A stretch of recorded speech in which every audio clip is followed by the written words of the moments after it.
Life is movement, and we are committed to keeping it this way, dynamic and flowing. Far beyond safety and motion control, mobility. Far beyond mobility, performance, innovation, and sustainability. Far beyond all past achievements, a confident eye on the future. We are Frasle Mobility. We are Frasle Mobility. We are respect for our planet. We are respect for people. We are the union of major brands that strive for innovation. Present throughout the world. A global brand with a global presence, ensuring performance, positive experiences, and complete solutions. Frasle Mobility. Keep life in motion.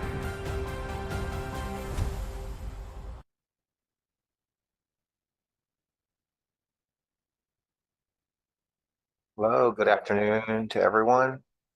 Welcome to the Universe Frasle Mobility 2023. I'm Jessica, and I am Investor Relations Specialist at Frasle. And we'll have this meeting today along with the executive team of the company. This event is held in person in Joinville, Santa Catarina, the city that is the home of Freemax, one of our business units, and also has live broadcast by our YouTube channel. Before we start, I'd like to reinforce that the information addressed in this event are not a guarantee of performance, involve risks, uncertainties, and regard to future events, therefore depend on circumstances which may or may not occur.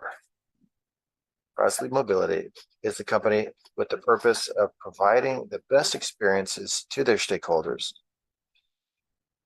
collaboratively and responsibly, delivering consistent results with an innovative profile. With this purpose, we plan today's agenda. In summarized format, Sérgio Carvalho will start with a brief word, followed by following speeches. We are not capital goods, depend on the value of being nearby. Then we'll have value being close, then strength of working together, a coffee break. Panel growth is a constant journal, mobility routes, the future's already been mapped out. Then we will give out the APIMEX seal, and then a Q&A session at the end of all the presentations. As we showed you in our agenda, you can interact with us. So send your question at any time throughout this event so that you can answer it at the end of our Q&A. Just access the QR code on the screen. If you're here in person, you can raise your hand and ask your question at the end of the presentations. Now, to officially give start to our agenda today, I'd like to invite to the stage our Director of APIMEC, Madame, and the Director of Investor Relations, Hemerson de Souza, to give the Quality 2022 Award.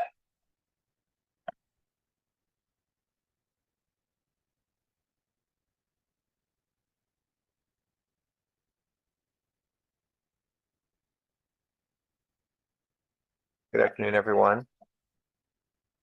Thank you all.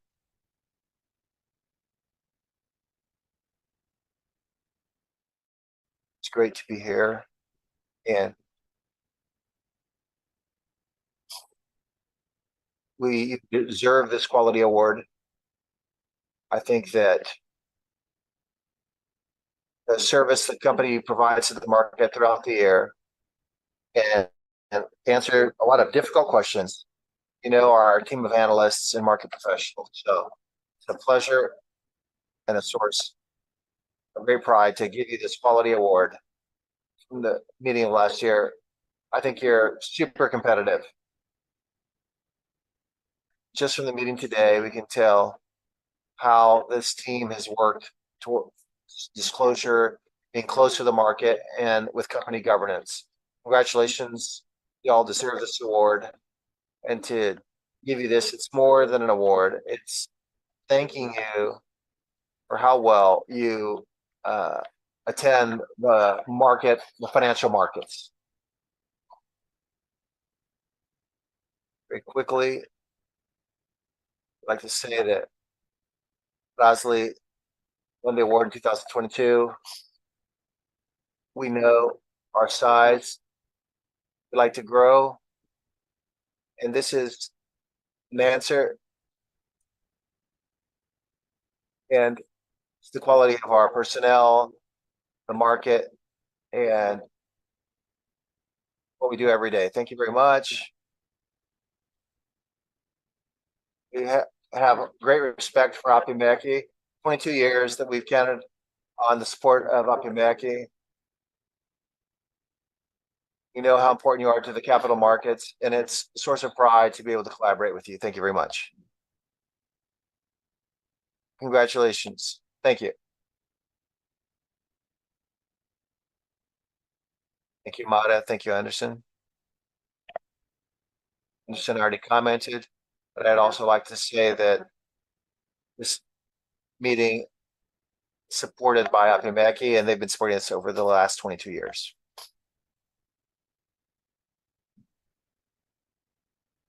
Always connected with the future. Frasle Mobility. It's connected to the latest mobility trends. This strategy is based on pillars which project the company towards a more promising future.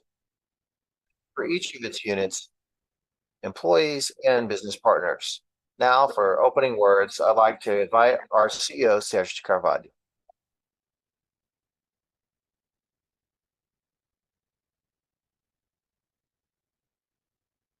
Sérgio, welcome. Thank you, Jessica. Everyone, good afternoon. Welcome once again. It's a pleasure to be here with you and to be able to share a bit about Frasle Mobility. You saw on the agenda that Jessica shared with you. It's a very rich agenda. We'll have panels and presentations. And all of this, we hope, helps you understand a bit more where we're going with Frasle Mobility in its new journey. We have this team that's here in white with you. Almost everyone is wearing white tennis shoes. And we took a company which has always been great. We've covered Frasle Mobility for several years. You know this. It was always a very good company. But in the last several years, this team took what was good and made something much better. And now we'd like to write another page for the company and elevate it to an even higher level of what we're facing today. What we want to do with all these presentations this time with you is to share a bit about how we want to take the company to a higher level. And I hope that at the end of this presentation, you'll be able to see that we have a history, we're cohesive, we have the capacity to make this happen. So I hope you all have a great event, and I'd like to call Jessica back to the stage, who will continue our event. Thank you, Sergio.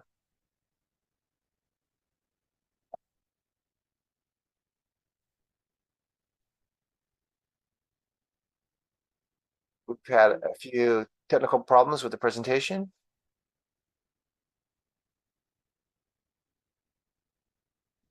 And so now I'd like to invite Hemerson, our Director of Investor Relations, to come back to stage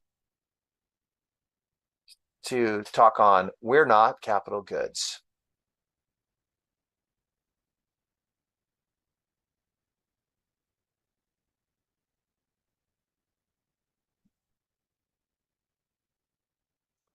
Thank you, Jessica.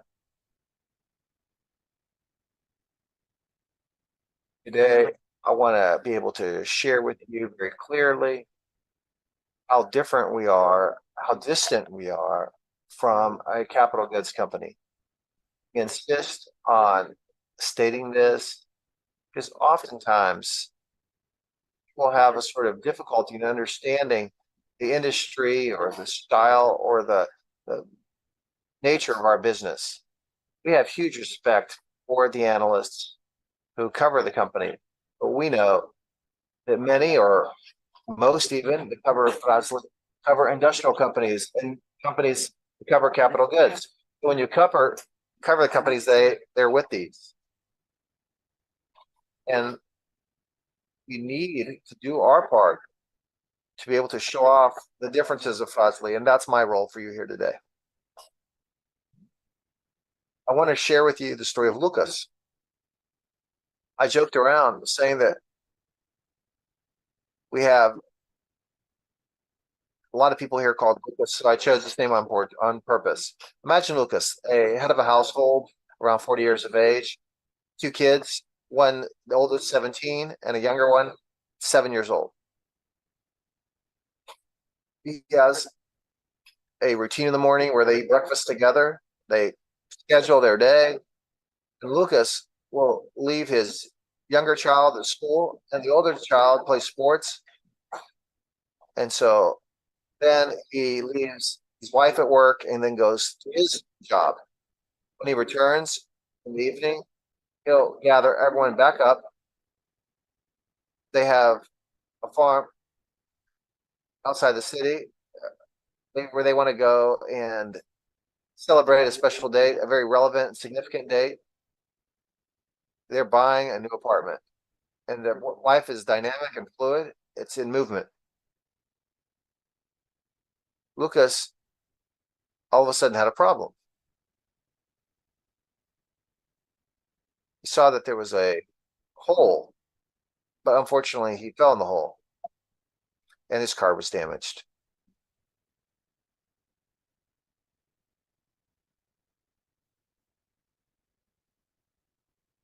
His car was damaged. Oh man, that's a bad thing. No one expected this to happen. He got frustrated. He said we would go to that great event and celebrate the new apartment, but now my car broke down. I didn't see the hole, but it was there. Why? I was driving. Unfortunately, Lucas had some unscheduled expenses.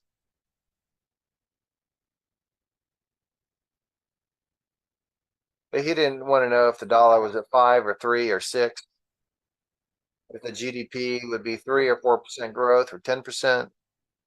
He didn't care if there were challenges in certain markets, the agricultural market went up or down, or if there were credit lines to buy or sell trucks, to sell agricultural machines.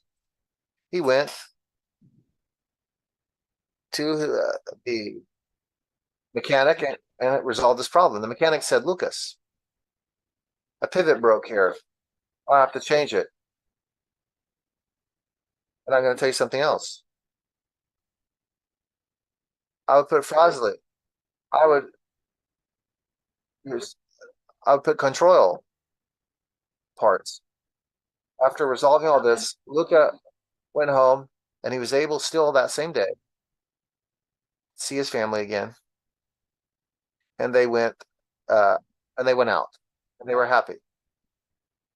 All this happened because life is dynamic, life is fluid, life happens. And we're a company that has a fast response so that Lucas won't waste a week waiting for his car or won't have to get approved to buy another car. He decided to fix his car. That's our market. Lucas's story happens every day, every day. At any point in time, we need to switch out our brakes. And there's no choice. It's mandatory.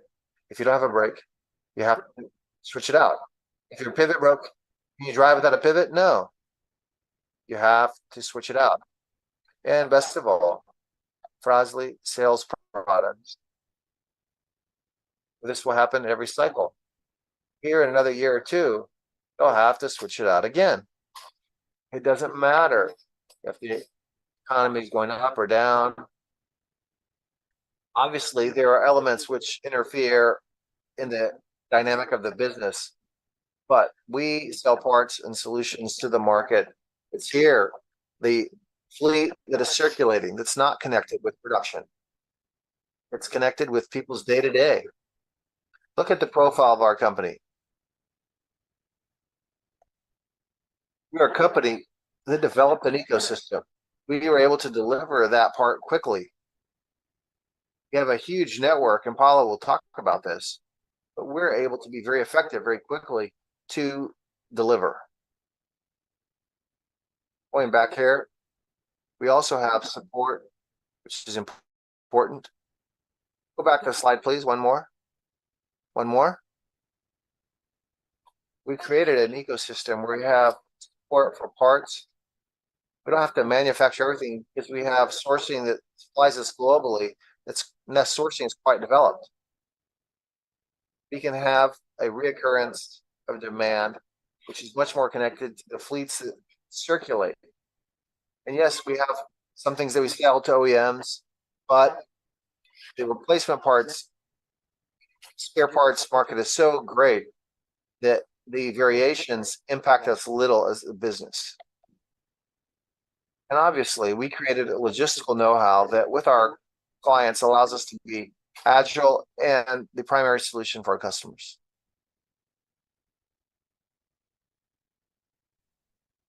Please go back one slide.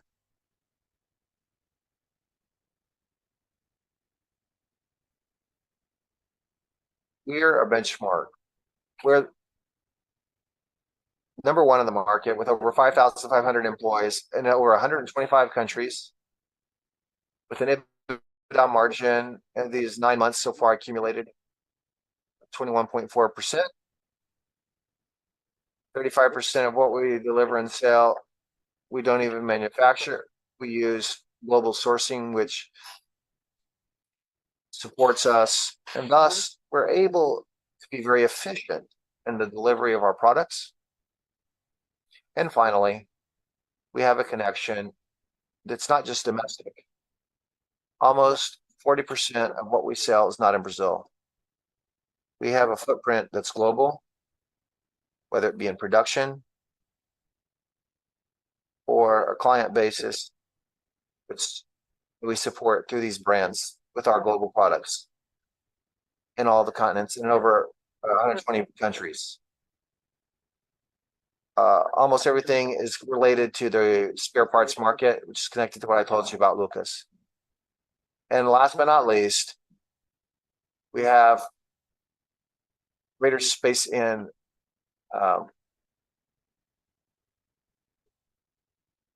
just regular cars, not commercial vehicles. We're leaders there as well. But the fact is, the fact that we have a connection with passenger cars allows us to have elasticity to surf the demands the market presents, because the size of the fleet is quite larger. Very well. I'd like to thank you. And yeah, thank you for the opportunity. We're not a capital goods company. I hope it's helped you understand this and the dynamics that our market goes through. I'm available if you have any questions. Thank you.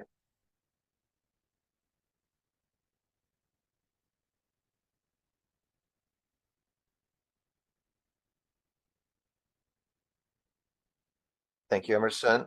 Recognized as one of the largest global factories of friction materials and as a market leader in replacement of auto parts, Frasle Mobility places high quality products available to consumers as well as original parts, for iconic brands with global reach.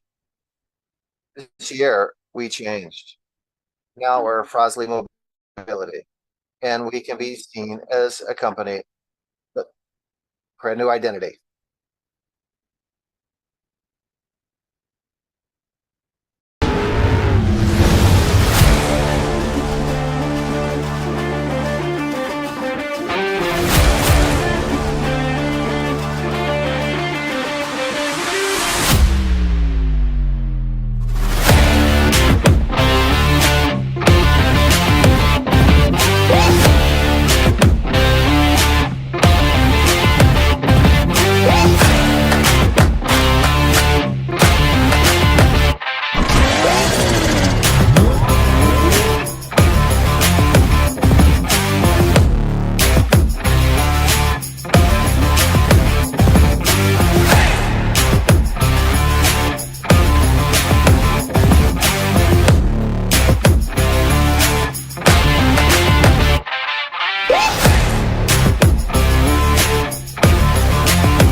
I would like Emerson to return to the stage to mediate the first panel of the afternoon. That will be done by Paulo Gomes, the director of Frasle brand, and Sergio Montagnoli, sales director marketing of the other Frasle Mobility brands.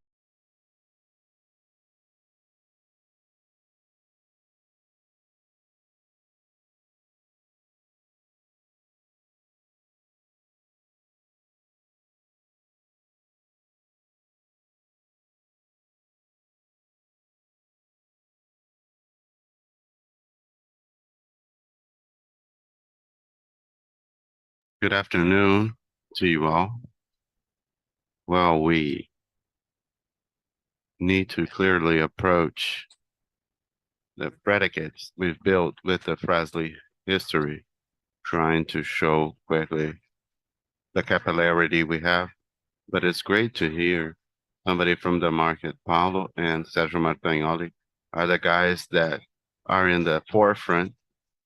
They have the sales strategies at hand. Paulo, I would like to ask from the bottom of your heart, tell us, why do the customers see Frasle Mobility as a different option in aftermarket Brazil? Very well, Emerson. Good afternoon to you all. It's a pleasure to be here once again, another year. Frasle, we are a group of companies with a vast portfolio. Can you go back just to explain? We don't see in the screen in the front, I can't see what. We are a group of companies. We started with friction and we started adding to the product portfolio correlated.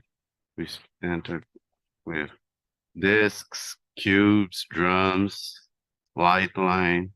We've entered with the motorcycles, then shock absorbers, bars, suspension, and we've created a product portfolio with over 2,000 SKUs. These 12,000 SKUs we have, they serve a portfolio of over 20,000 applications. This makes us a company. Oh, here we go. It's an extremely relevant company to the market, essential. We have a complete product portfolio. Our salesperson goes out with his material. He gives the entire portfolio to the market for several applications, different vehicles. We cover almost all vehicles running in Brazilian domestic market with a vast number of options in direction, suspension. So with this, what happens with this? We gain a lot of relevance in our distribution in Brazil. If we look at the top 10 distributors in Brazil, we are the #1 supplier, most important supplier for 7 of them. From the first supplier, the third, the 10 biggest in Brazil, we are there as the main source of supply. Why? We have a vast portfolio of products. We have many brands. We have many brands, 17 brands in the market, serving all access, high price, medium price, competitive price, economic line. For different lines of products, we have different brands. They don't compete amongst themselves. We are in every niche, different regions of Brazil and the world. You know, this topic of brands, we like to talk about it. It's very recurrent. We want to know, does a brand have a value? And I want to know, brand has a value in reposition or no? So it might be seen just as auto parts go in the car. Do you know the auto part that goes into your car? Yes, this makes a lot of sense because when we're talking about the auto parts market, we divide in 2 markets. The manufacturers that the car leaves brand new, so the consumer doesn't know what part is in there. But in Lucas, and the mechanic that repaired Lucas' car. This, yes. Lucas opens the wallet to pay, and the mechanic opens the box with a brand to do the repair. So this is a big difference of the importance that the auto parts have for the different segments of market. When we talk about the industry, a brand new car, if the brand goes in the vehicle embarked or aftermarket, what's a strong brand? One more. See that brand. It's not just to generate demand, to repeat the purchase. You will only do this if the experiences you had with that brand are satisfactory. And here, brands that give good experiences will make you repeat them even with small price variation. Wow, I started talking about price. We're talking about strong brands that make their price more resilient. This is value. This is already a value. And when we talk about mobility, I will attain to the main brands in Brazil, 17 in the world, but we talk about brands that have Nakata 70 years. Frasle will be 70 years old. We're talking about iconic brands, known, important brands for the segment, and this is value. Not just for the value itself, but for the entire mobility brand. Am I clear? Yes, you are. We had support material to bring. We can bring a bit of the experience of these brands. You want to tell us more? Our brands are annually elected by independent institutes as you want to separate per product because I have several products. For each product, our brands are amongst the first chance of the mechanic. Making a reference to what I said, the choices, the good experiences generate recurring choices. Recurring choices make your product, the price of your product, be more resilient to variations. Very good, Sérgio. They are elected every year, every brand. That's great. We talked about brand. We said we became a dear company.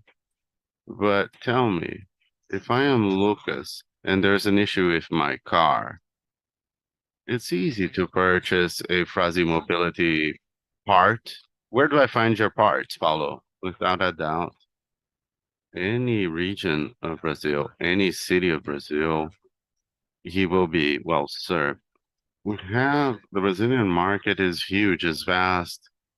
There's huge coverage. For example, we have in Brazil over 75,000 workshops, and we are fully convinced if we don't cover them all, we're very close to that. And some of our brands will be there. Some of our brands will serve the mechanic, will serve Lucas Car. We have a network over 500 distributors in Brazil buy directly our product. We deliver in over 13 points of sale in Brazil, or delivery points. We have all cities mapped out. In all Brazilian cities, over 50,000 inhabitants, we have a distributor or a sales rep in the city.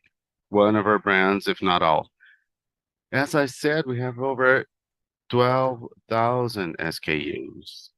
This is diverse. We have 5 distribution centers, all distributed in Brazil to serve better the different regions. A lot concentrated in the south due to free max control and Frasle, but we have in Extrema, the center of the country, to be close to the market.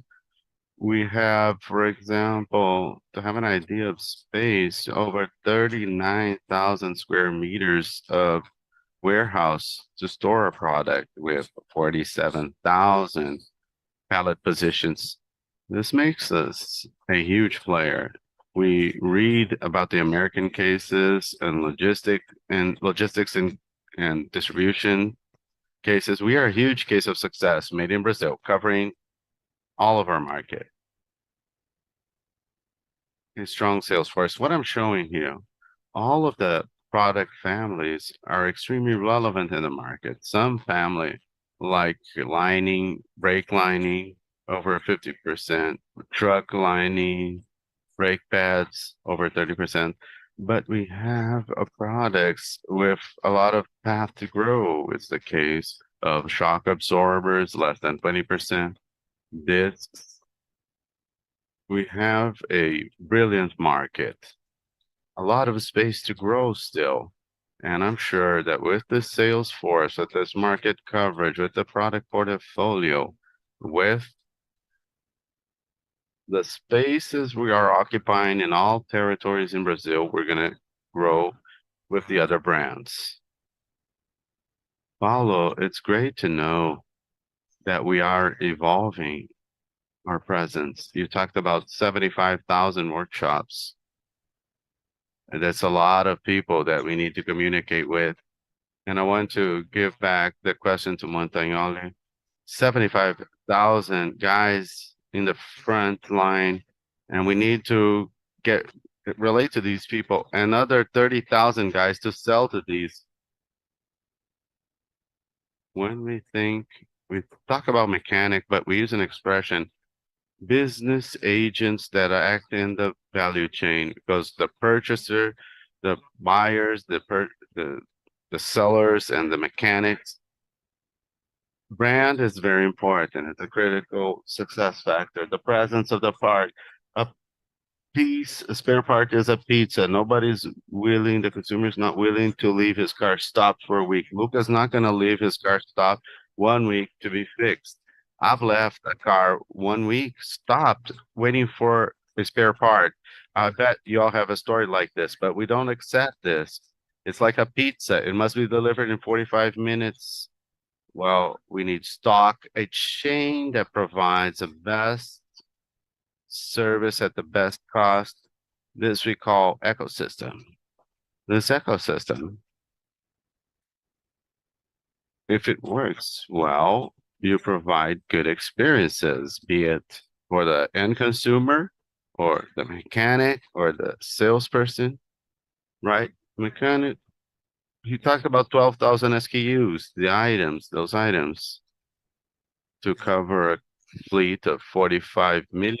Let's round it out. One auto part is small, 200,000 SKUs. How do you find the correct SKU, your vehicle model? That was a pain. But I say it was because I want to show you a video where we will uncover a bit of a solution that started like an electronic catalog, but I will talk more about it because the topic is how to be closer, right? Let's watch it. Yes. Auto Experts.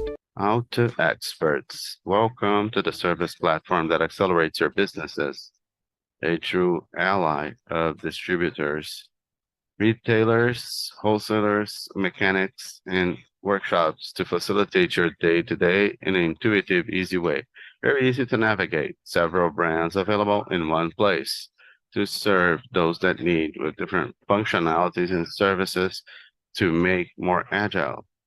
Search by license plate. You put your license plate, you find out all the parts available for it. Simple like this. If you want, you can use a comparing filter, comparing products, solving doubts quickly. Where to find, develop so you gain time. Find the parts that you need in the closest point of sales to where you are.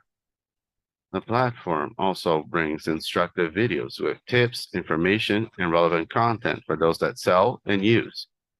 PDF catalogs. This functionality was made so nobody's left out.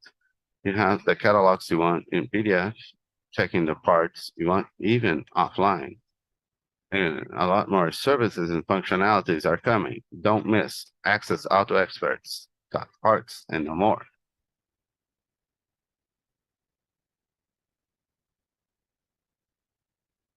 Well, Auto Experts was born to solve a pain, to find the right part. What's the next step in a mechanic's journey? Where do I find this part? Which price is the part?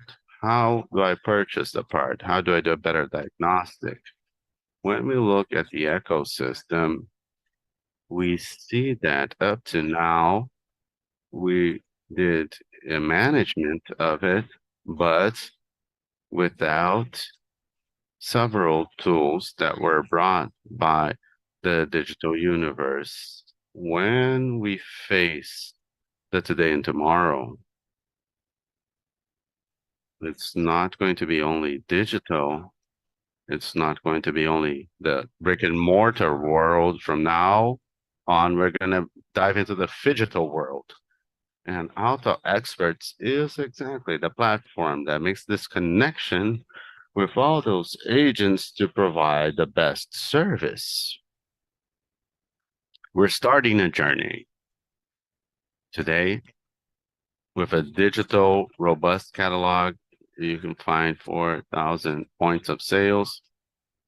We said we have 75,000 shops. So let's say 14, 15,000 auto parts. We're present in 4,000. No, it's a journey. We still have a long path to go, but we know the path. And this is what we want to show you. Sergio, I usually say that it's hard to operate in auto parts, not consider a brand.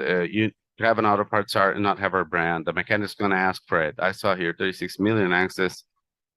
Wow, I was doing the math. It's almost 1,000 access per hour and converts in parts. It sells more than selling. It gets closer to be present. Of course, the brands are relevant and we're going to sell product. But if you're present in the success journey of the mechanic, this will generate a value that will be constant. With the parts we have today, the brands we have today, it's also for the future. We can grow a lot.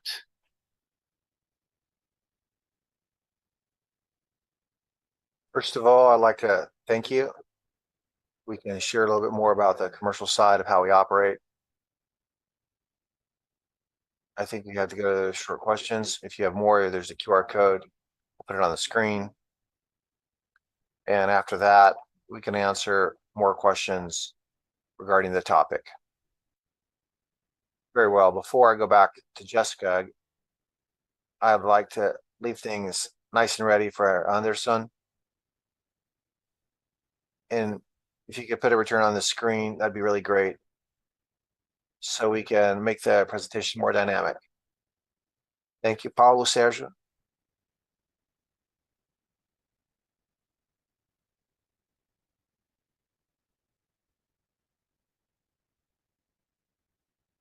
I'd like to thank Paulo for his participation, Sérgio as well, Hemerson for mediating in our first panel this afternoon.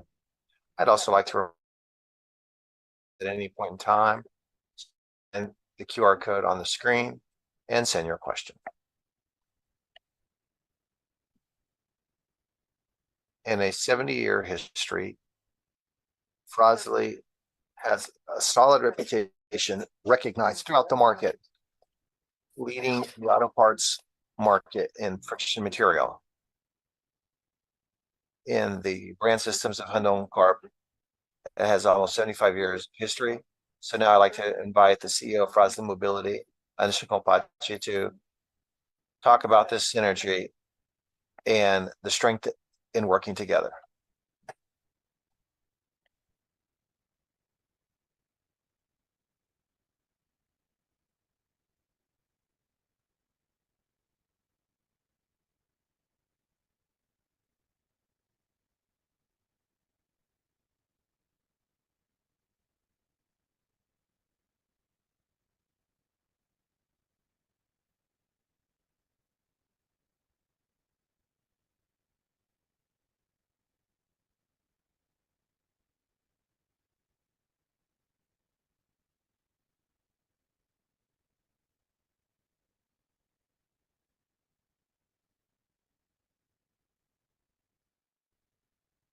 Good afternoon, everyone.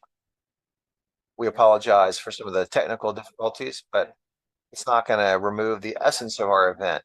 Thank you, Joinville, this beautiful, exciting city that received us, all our friends, investors, and colleagues, Professor, the people from Investor Relations, everyone who's doing this so kindly. I want to talk a little bit about the past and creating value. As Sergio said, making what's already good very good, but also the confidence that we want to go forward, respecting all the stakeholders of Frasle, whether it be people, environment, investors, shareholders, employees. That's my main role here. And so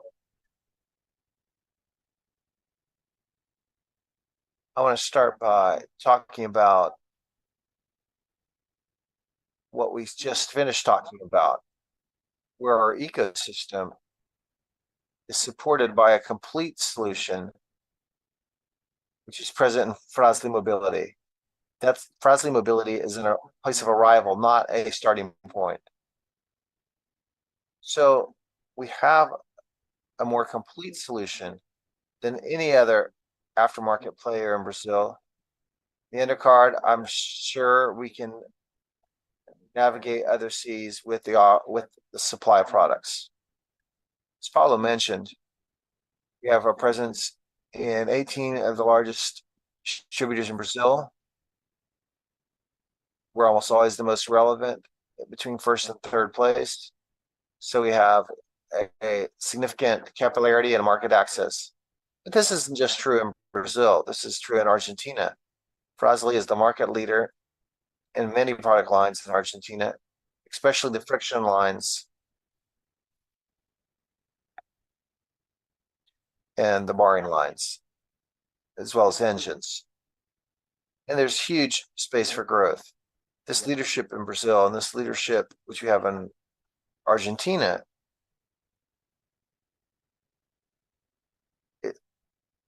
is a situation where we're learning what works here and we're taking it to other geographies.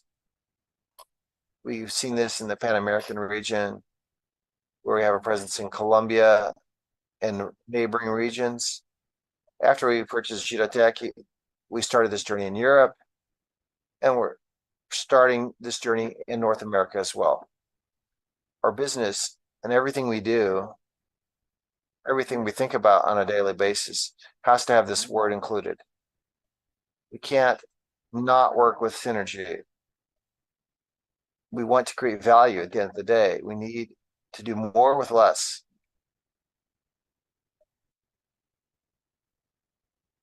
And so when we look at synergies, this is part of the Frasle DNA and Hyundai Carp. We're not looking at the market. We go after what's lacking, and we want something to work better. So we knocked on the doors of Primax, Metal, Dabicata, Girotech, because we understood that they wanted value. They wanted to create value, respecting the singularity and the strength of each of these companies which joined us. And we want to understand that as buyers, we're not perfect, but the sum of the good qualities of all the purchased companies places us closer to what we desire, what we have in mind. We always say that 1 + 1 has to equal 3. And synergy, in terms of projects, it's constant. We have to always be learning. We have to be challenging between units, geographies, teams, so that we can have a more competitive and appropriate solution. When we look at our brands, Frasle has a global presence.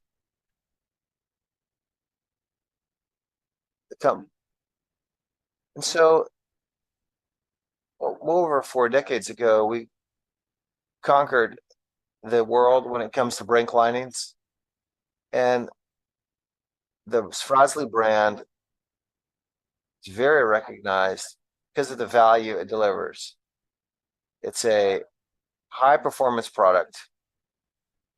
It's a product with zero recall in the history. It's very safe. And I'm not talking about just Brazil, but the world. And so it's hard to imagine this. In Freemax, we had control, but with Freemax, we took an extra positive leap in the perception of a strong brand, a premium brand,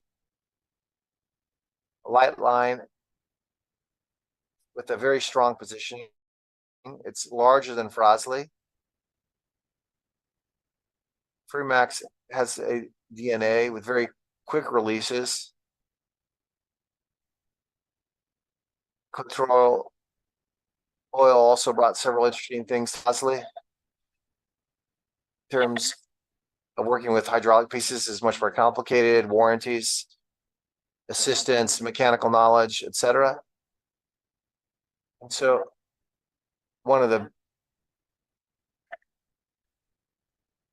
this is one of the best acquisitions of a publicly traded company in our segment to add the synergies here.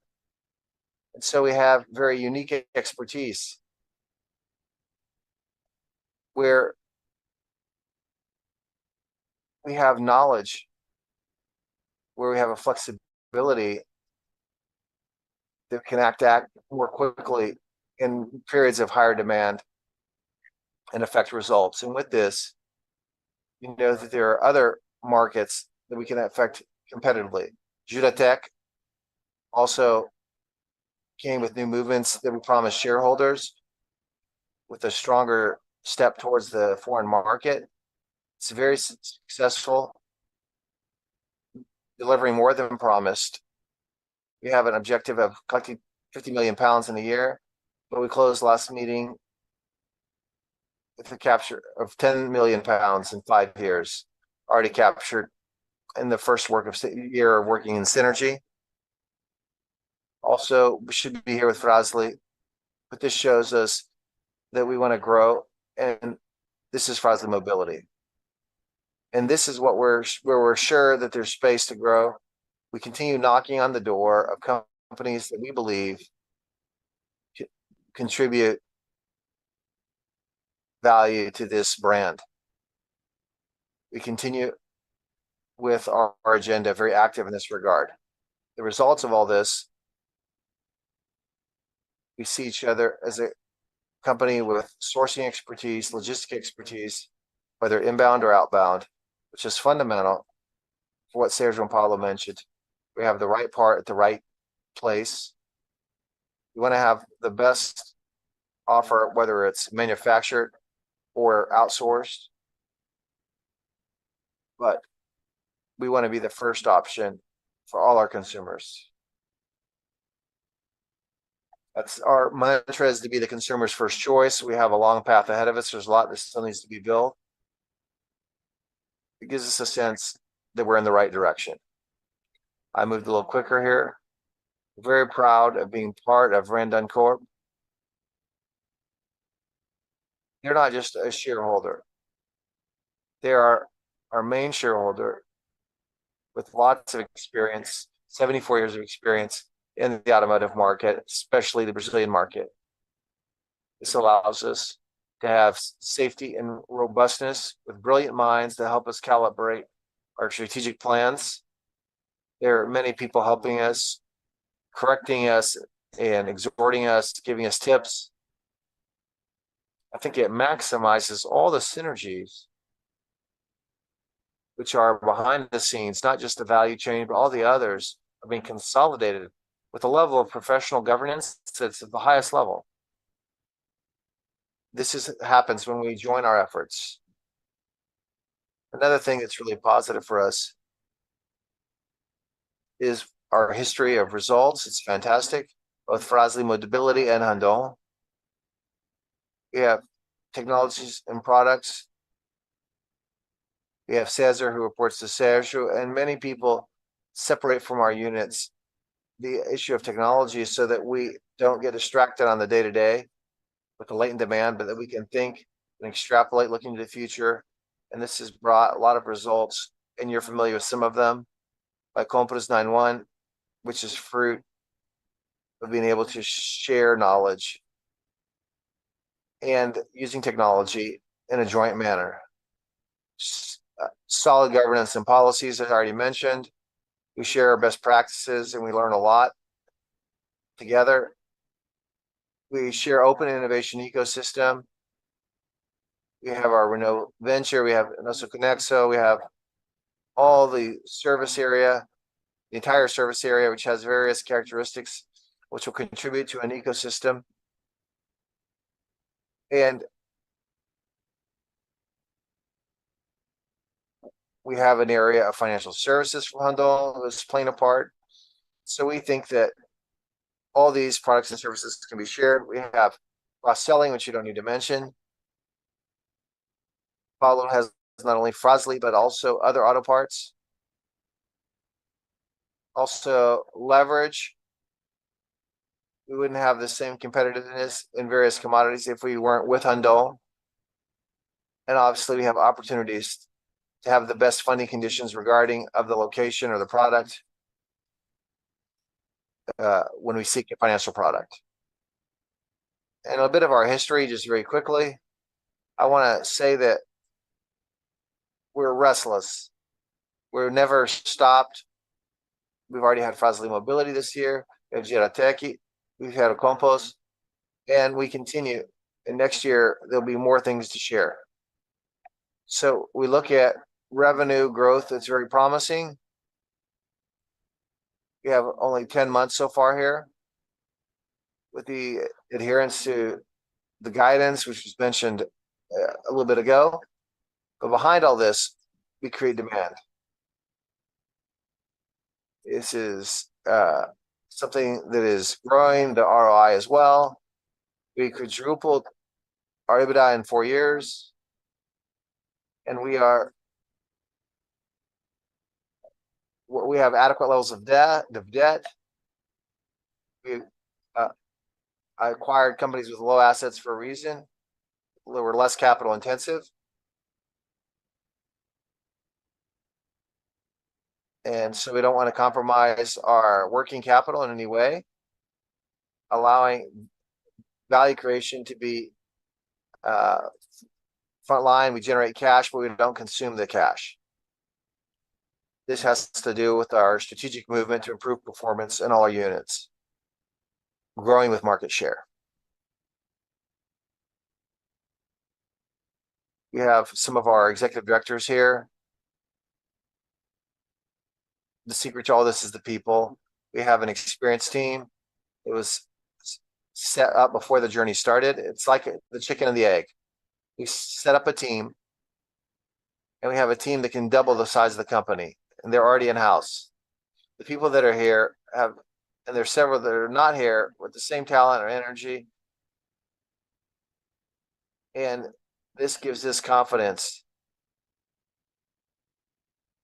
that we can take the company to the 8 billion level, starting from the 4 we are at now. We're going to continue talking about economies of scale and acquisitions and organic growth. You don't do this at any price. There's a way to do it. There's a right way to do it. This is an agenda that we share with Rondon. ESG is a significant directive for the company. We shared our goals in 2021 to meet by 2025. And we want to reduce greenhouse gases by 40% by 2030 and zero exposure in landfill by 2025. We're also committed to doubling the amount of females in leadership role and reduce serious accidents within our factories. When it comes to businesses, we have the obstination to always produce revenue with innovation, new things that can add value to the customer and improve the conditions for our company. When we look at the planet, we have to look at this tripod. We have to look at having a more effective carbon footprint, whether it be the selection of the raw material, the manufacturing process, the disposal. Also looking at renewable energy and a circular economy.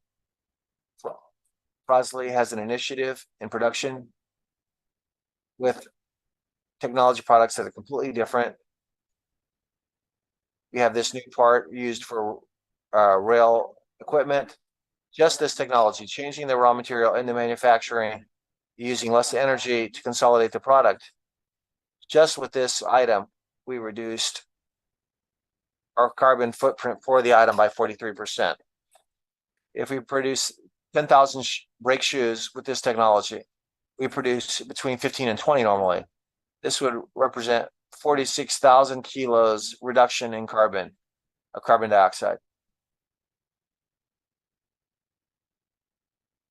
With the equivalent of 46 automobiles. It's a small solution calculated within our company. When we look at reverse logistics,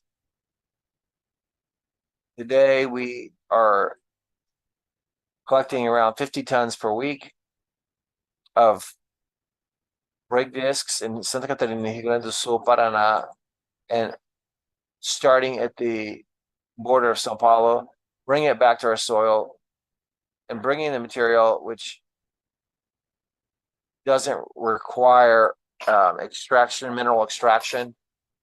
We can reverse this in a circular economy, and it's already a significant part of our inputs. And we're just bringing it back and bringing in new part and using it to make new parts. What is relevant and is a source of pride is the green boiler, and this will reduce the emission of carbon and greenhouse gases by Frasle by 60%. Just with this project, we're also going to eliminate natural gas used and substituted with biomass. Just carbon for biomass, we're doing it 2%. And for us, it's our key emission point. This contributes for 50% the goal of 20% of carbon emissions of greenhouse gases. In this project we're investing 17 million, should be concluded by the end of next year, in operation 2025. People, by far the most important. We're working in diversity and inclusion, separate 3 topics: diversity, inclusion, self and occupational safety, community, talking about female career that is linked to our goal of having twice the number of women. We have clear structured goals in the company, over 250 women in this program today, which is leadership in motion for those that are already a leader. And their journey is for women that are not in leadership in position that can understand their calling, their profile, and for each area, this profile makes more sense. Like we have career mentoring for all the women of the organization and guarantee that they have the conditions to navigate as equal as possible. This industry is hard. I'm a mechanical engineer. I graduated with 20 students. We had 1 woman when we did the entry test. We have this need in Brazil. With time, it's a journey. As the base qualifies and we incorporate more women in the corporation, we improve equal opportunity. We have 4 groups of affinity.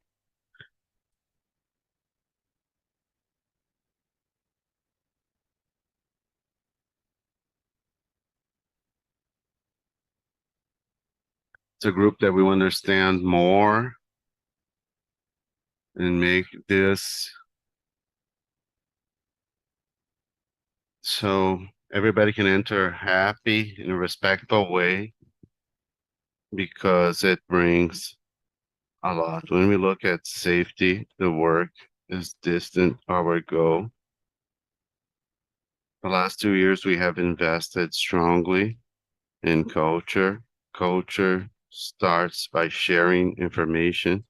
We have the main risks of the organization are identified and shared among the different people in the industrial areas, and we seek the best solution, the quickest solution to lower the risk level, that line, that operation. This work is huge. 74 years with 32 productive sites. There's a lot of knowledge, but also many things that need an effort and work every day. And our community arm, I want to bring this picture. The individual, we extended Florescer in several units. Frasle is the second.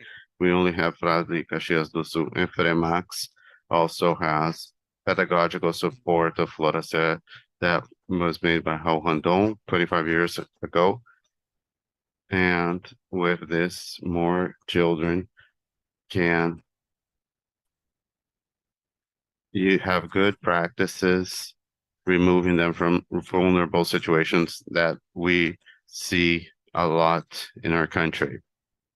And governance, finally, when I talk about governance, we have to talk about product. We put a lot of product inside. Casaril, the head of engineering, is going to talk with you. We have invested and grown a lot.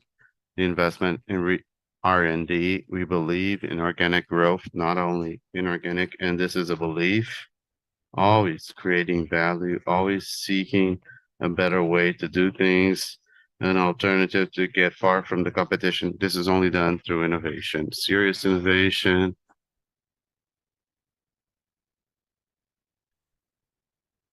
Without committing the short term, not affecting the long term with the short term. This permeates it. When we look at governance, our main shareholders, this makes us very proud. We know that our practices in the CVM 586 have a positive adherence. 2023, our indicator is 80.4. Assessment we did above the minimum of 78% for a new market. This shows the governance level that the company has with being traded since it's under our radar. We believe the investors and analysts can trust in what we report always. About governance, we talked about Votorativa. It represents what we represent. It's important to have a brand represent Frasle Mobility in all the ecosystem. We have Sunrise project. We're migrating SAP of all of our units that have SAP for cloud, leaving servers, conventional service, going to cloud solution, SAP for HANA. This is happening in the turn of the year. The project is going well. It's not a new system implementation. It brings transparency, governance, robust, and makes more robust. An important topic when we look at all the evolutions, risk, corporate risk management, well structured. We have several risks we identified. For all of them, we have actions, projects, roadmaps to mitigate and eliminate them or control them. More important, we call safe connections, has to do with cybersecurity. It's our main risk we declared internally. This is what we have done, a huge amount of investment and actions. We created a safety of information department. What I mentioned in 2018, we declared we saw as a risk cybersecurity. As of May 2022, we created a 3-year roadmap where we want to evolve the maturity of cybersecurity in the company and high levels in good part of our investments are geared towards here with a dedicated team in our level of governance allows us to say that we're quite satisfied with the obtained results. We're protected, but the threats are always knocking at our door, more modern, more sophisticated hackers, and we are learning, constantly monitoring and evolving. This is something very serious in the company. We know how many of our competitors, players, and market equivalent have suffered. And we, in some cases, have gotten open doors to talk with the ones that suffered attacks to improve our process and our system to make it more robust. That's what I had, guys. I hope I didn't delay you from the coffee break. We want to talk about the past, the future. We have more than what we did in the past and not at any price. We must deliver respecting what we must respect. Thank you, everyone. Have a great event.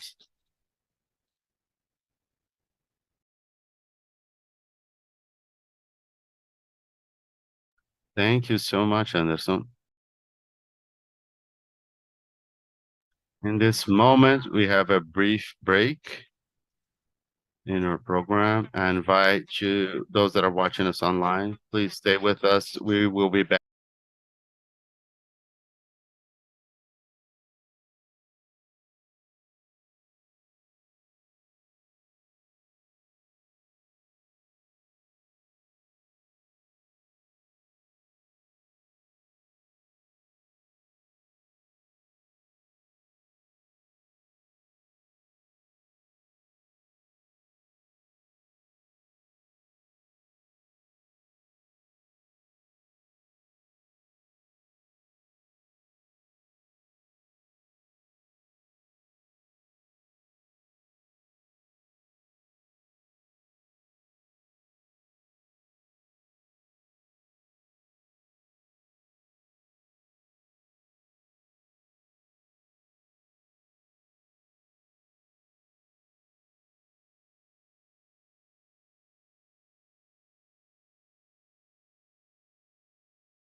The next panel gives the vision of support for organic growth for Frasle Mobility in its strategy.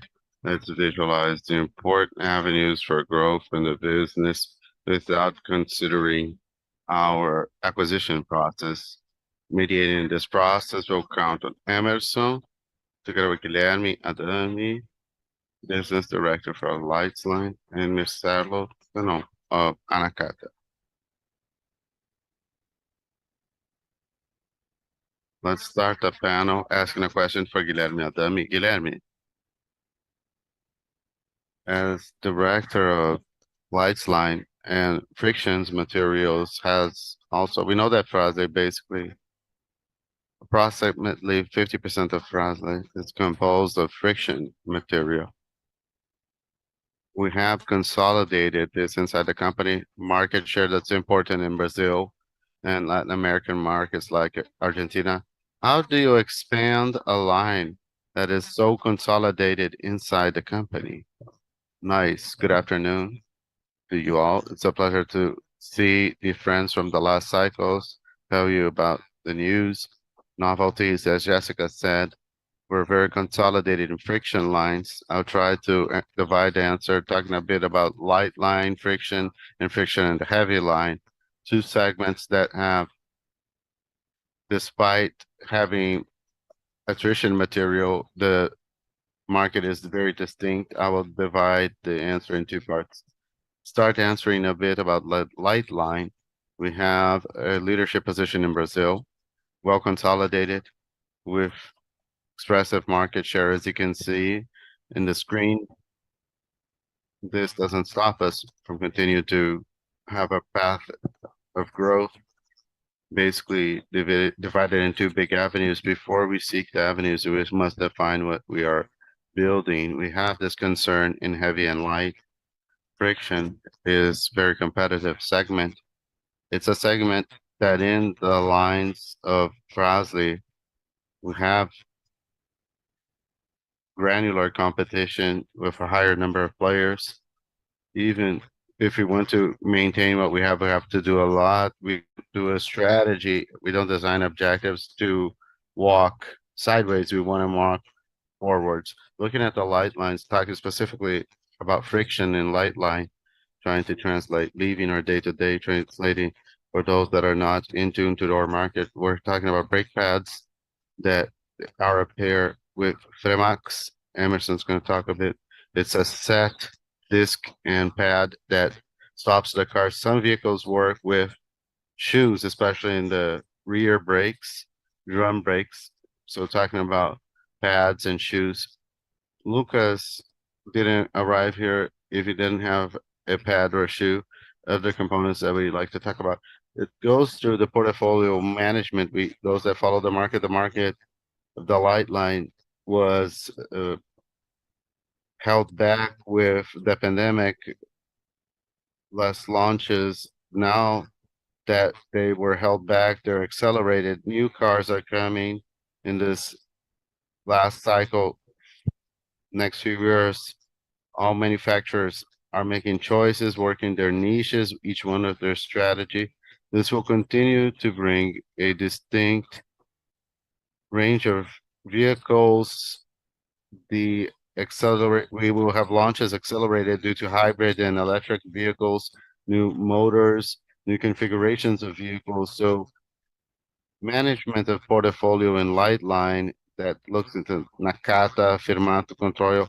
It's a differential. We do this very well. It seems basic, it seems trivial, but it's not. Each vehicle in the same year can have one or two different pads and manage the portfolio correctly, granularly. It's very important to keep the growth of our operation. We have a very robust process that I can assure you is a model in Brazil and in the Americas. Guarantees a coverage of portfolio that's extremely robust. Today, our level of launches is the level of Chinese companies. Chinese today, in terms of portfolios, are the ones that do the most good management. And Frasle in heavies and commercial line was able to reach this level of fluidity, quickness and speed in development. We are the last cycles of 5, 6 new launches. We launch products to the market. This is new money, the money that we like the most, who arrives first, specifies first, does pricing first, and enjoys the first path. This has been a success. The market share is of 2022. It's outdated. I can't let you know because the year's not ended, but we've growth on top of our leadership. This confirms what I'm telling you. We grew well this year.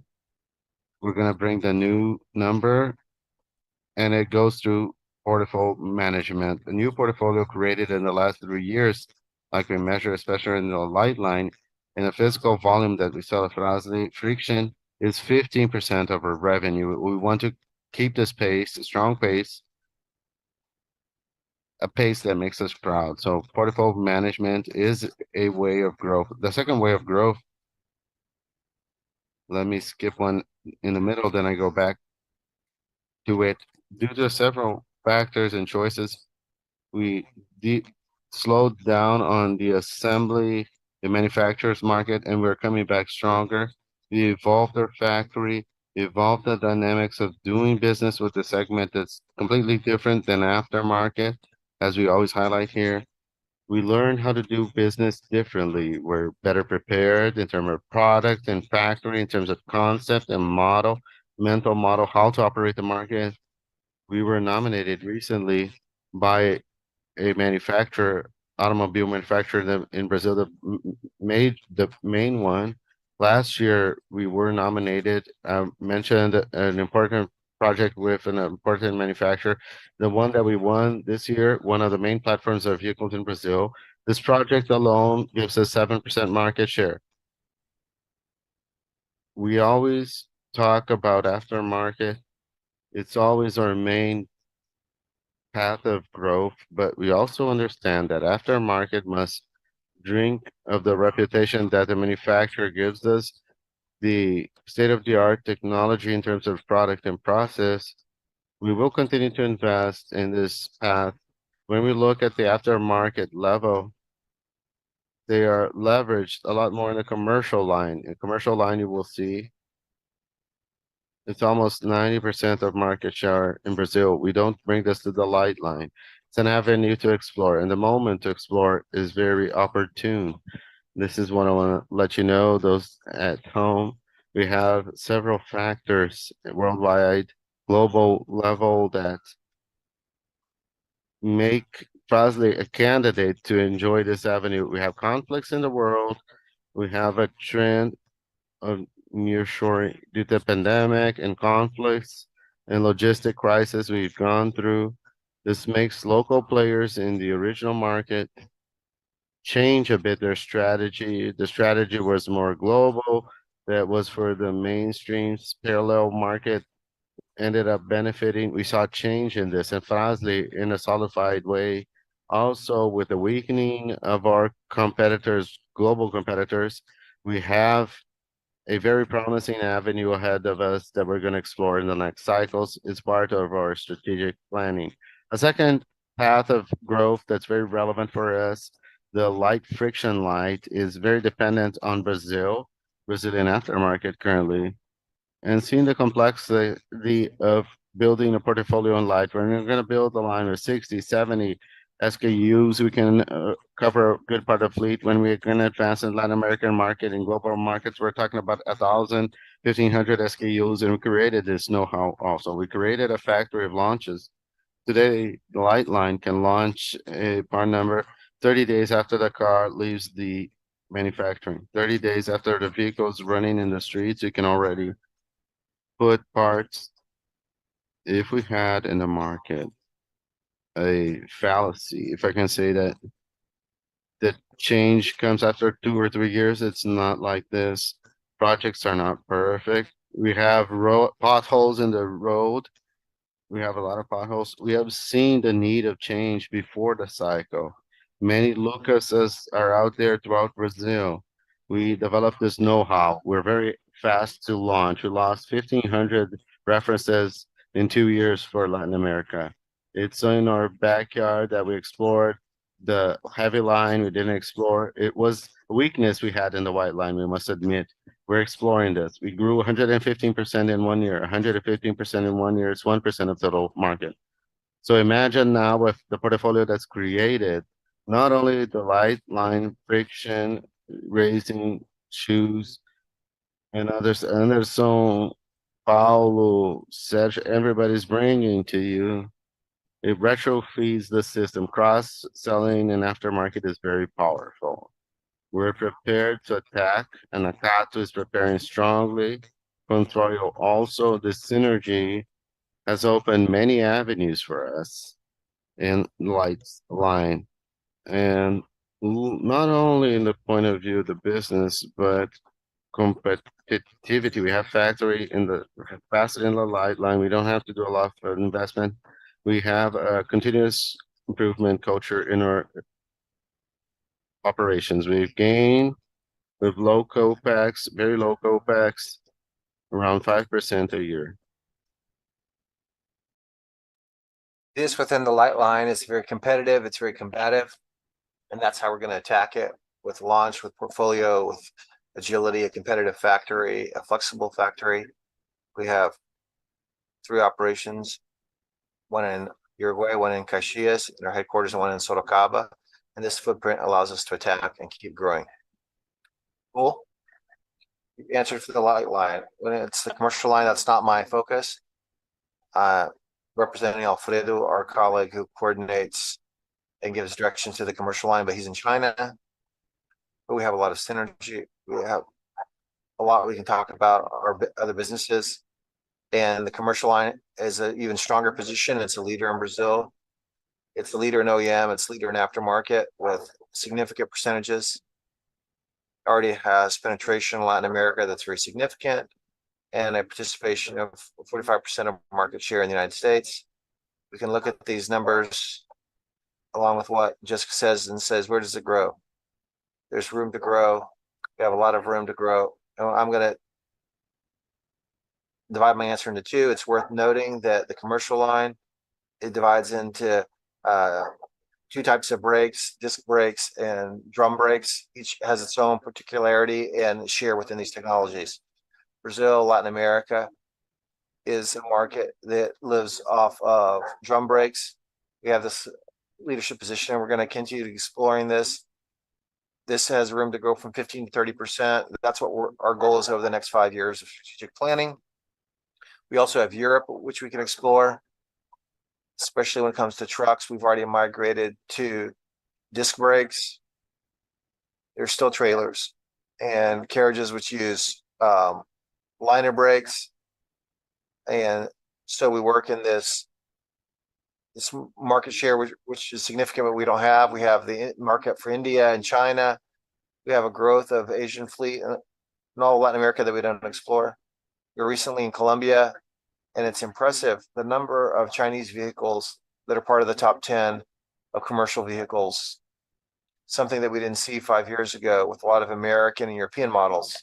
This is a full line that is an avenue for us. We're in India and China with factory and a portfolio. I think the main thing for us to not take more of your time, the main driver is the migration of technology.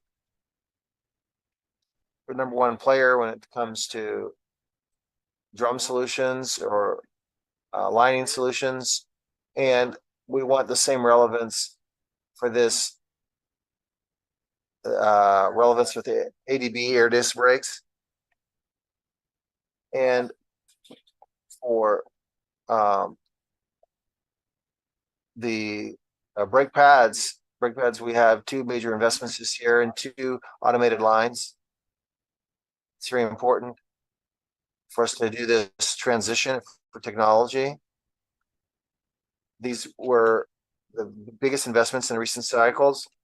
You have 2 automated lines with the idea of having the same level of competitiveness when it comes to linings. No one produces brake lining with the competitiveness and productivity that Frasle has, and the same expertise is what we want to create for the commercial line. Equipment arrived. We're going to install it in the US. It's already installed, actually. Started operating at the end of this year. And there are projects for that plant in Alabama. And we bought a second line, which is arriving in mid next year and coming to Brazil. We're preparing the factory for this migration. We're already an ADB player in heavy pads, but we want to play big time like we do in linings. There's a lot of projects in the pipeline, and my colleague's going to talk about that later. We have a pipeline in ADB. It's very strong. The pipeline's growing every year. And Frasle has been standing out, being a very relevant player in ADB. And I can affirm to you that we're going to be successful in this transition. And a good part of this success will go through this pathway. We were already preparing this before with this equipment. We're in the main centers today, main production centers for auto parts throughout the world. We have a factory in India, which is focused on commercial, another in China, focused on commercial. We have the factory in Brazil, we have the factory in Alabama. Our footprint to do this is ready. We have the formulations, we have technologies, and we have capacity. We mentioned this last year, talking about linings. With zero capex, we increased 15%. We can increase our capacity a bit more.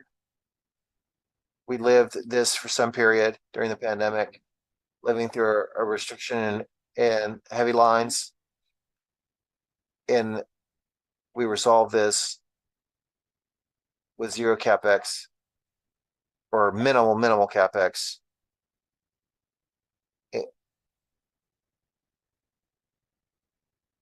Thank you very much. I have to ask a question to Marcelo Tonon. In shock absorbers, we grew a lot, not just in shock absorbers, but other lines. And I wanted to understand a little bit about the future. Does the growth continue? What are the opportunities in Nakata? Good afternoon. We're going to grow a lot.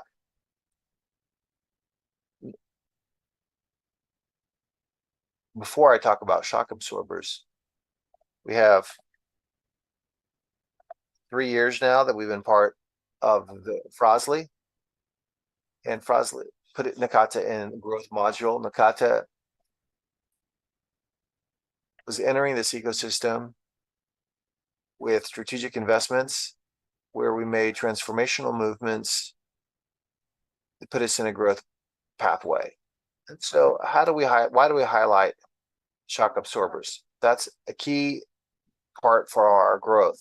The shock absorber is a market of 3 billion just in Brazil.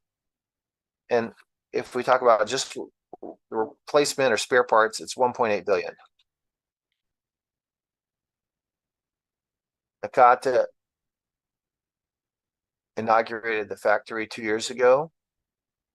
And once we switched the factory from Diadema to Extrema, we created a complex and we gained productivity, competitiveness, and we placed shock absorbers in the growth module. And in the last 2 years, we're able to state that we're the second strongest player in the market, but we have around 20% market share. In other words, with this strength, being part of this large group, we're going to challenge the leader and we're going to grow our market share. We're well positioned to be part of the group, brought us access to raw materials that are much more competitive. We're working with more competitiveness and synergy for distribution. And beyond the capacity which we have in the factory, we have our co-manufacturers, which are companies that are approved to produce with our features and specifications. So beyond our capacity, our installed capacity, we have another 3 to 4 times that capacity to grow. And we're already very well positioned in the main distributors.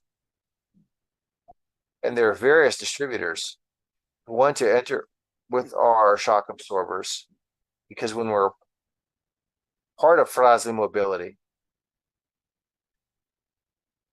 we are seen as a shock absorber for all types of vehicles, not just old cars. Shock absorbers are a journey which is transformational for Nakata. And it's transformational because shock absorbers in Diadema didn't provide results, but changing the shock absorbers to Extrema, we free up the other product lines, which had to subsidize the shock absorber, which didn't generate cash. Now the shock absorber performs well. And with this, we're growing very strongly when it comes to suspension and steering. Another 4.5B. We're talking about 45 million parts per year. So the shock absorber generating cash grows and makes us be more competitive. And our second line, where we have a broad portfolio of various products, to close up the powerhouse and make a full solution and ecosystem of parts for the market. And not only that, we'd also like to highlight parts for motorcycles. This was always a marginal business with growth, and where the pandemic showed us that the auto parts market for motorcycles kept us active during the pandemic, and Nakata ends up being a solution offering powerhouse for motorcycle parts. So we expanded our portfolio, and for the next several years, we have a roadmap to be completing a full line for motorcycles, even entering not just in suspension, steering for motorcycles, but the engine as well. So with the strength of the group and with these products, we have a pathway for growth. We have space for growth because we're the first or second.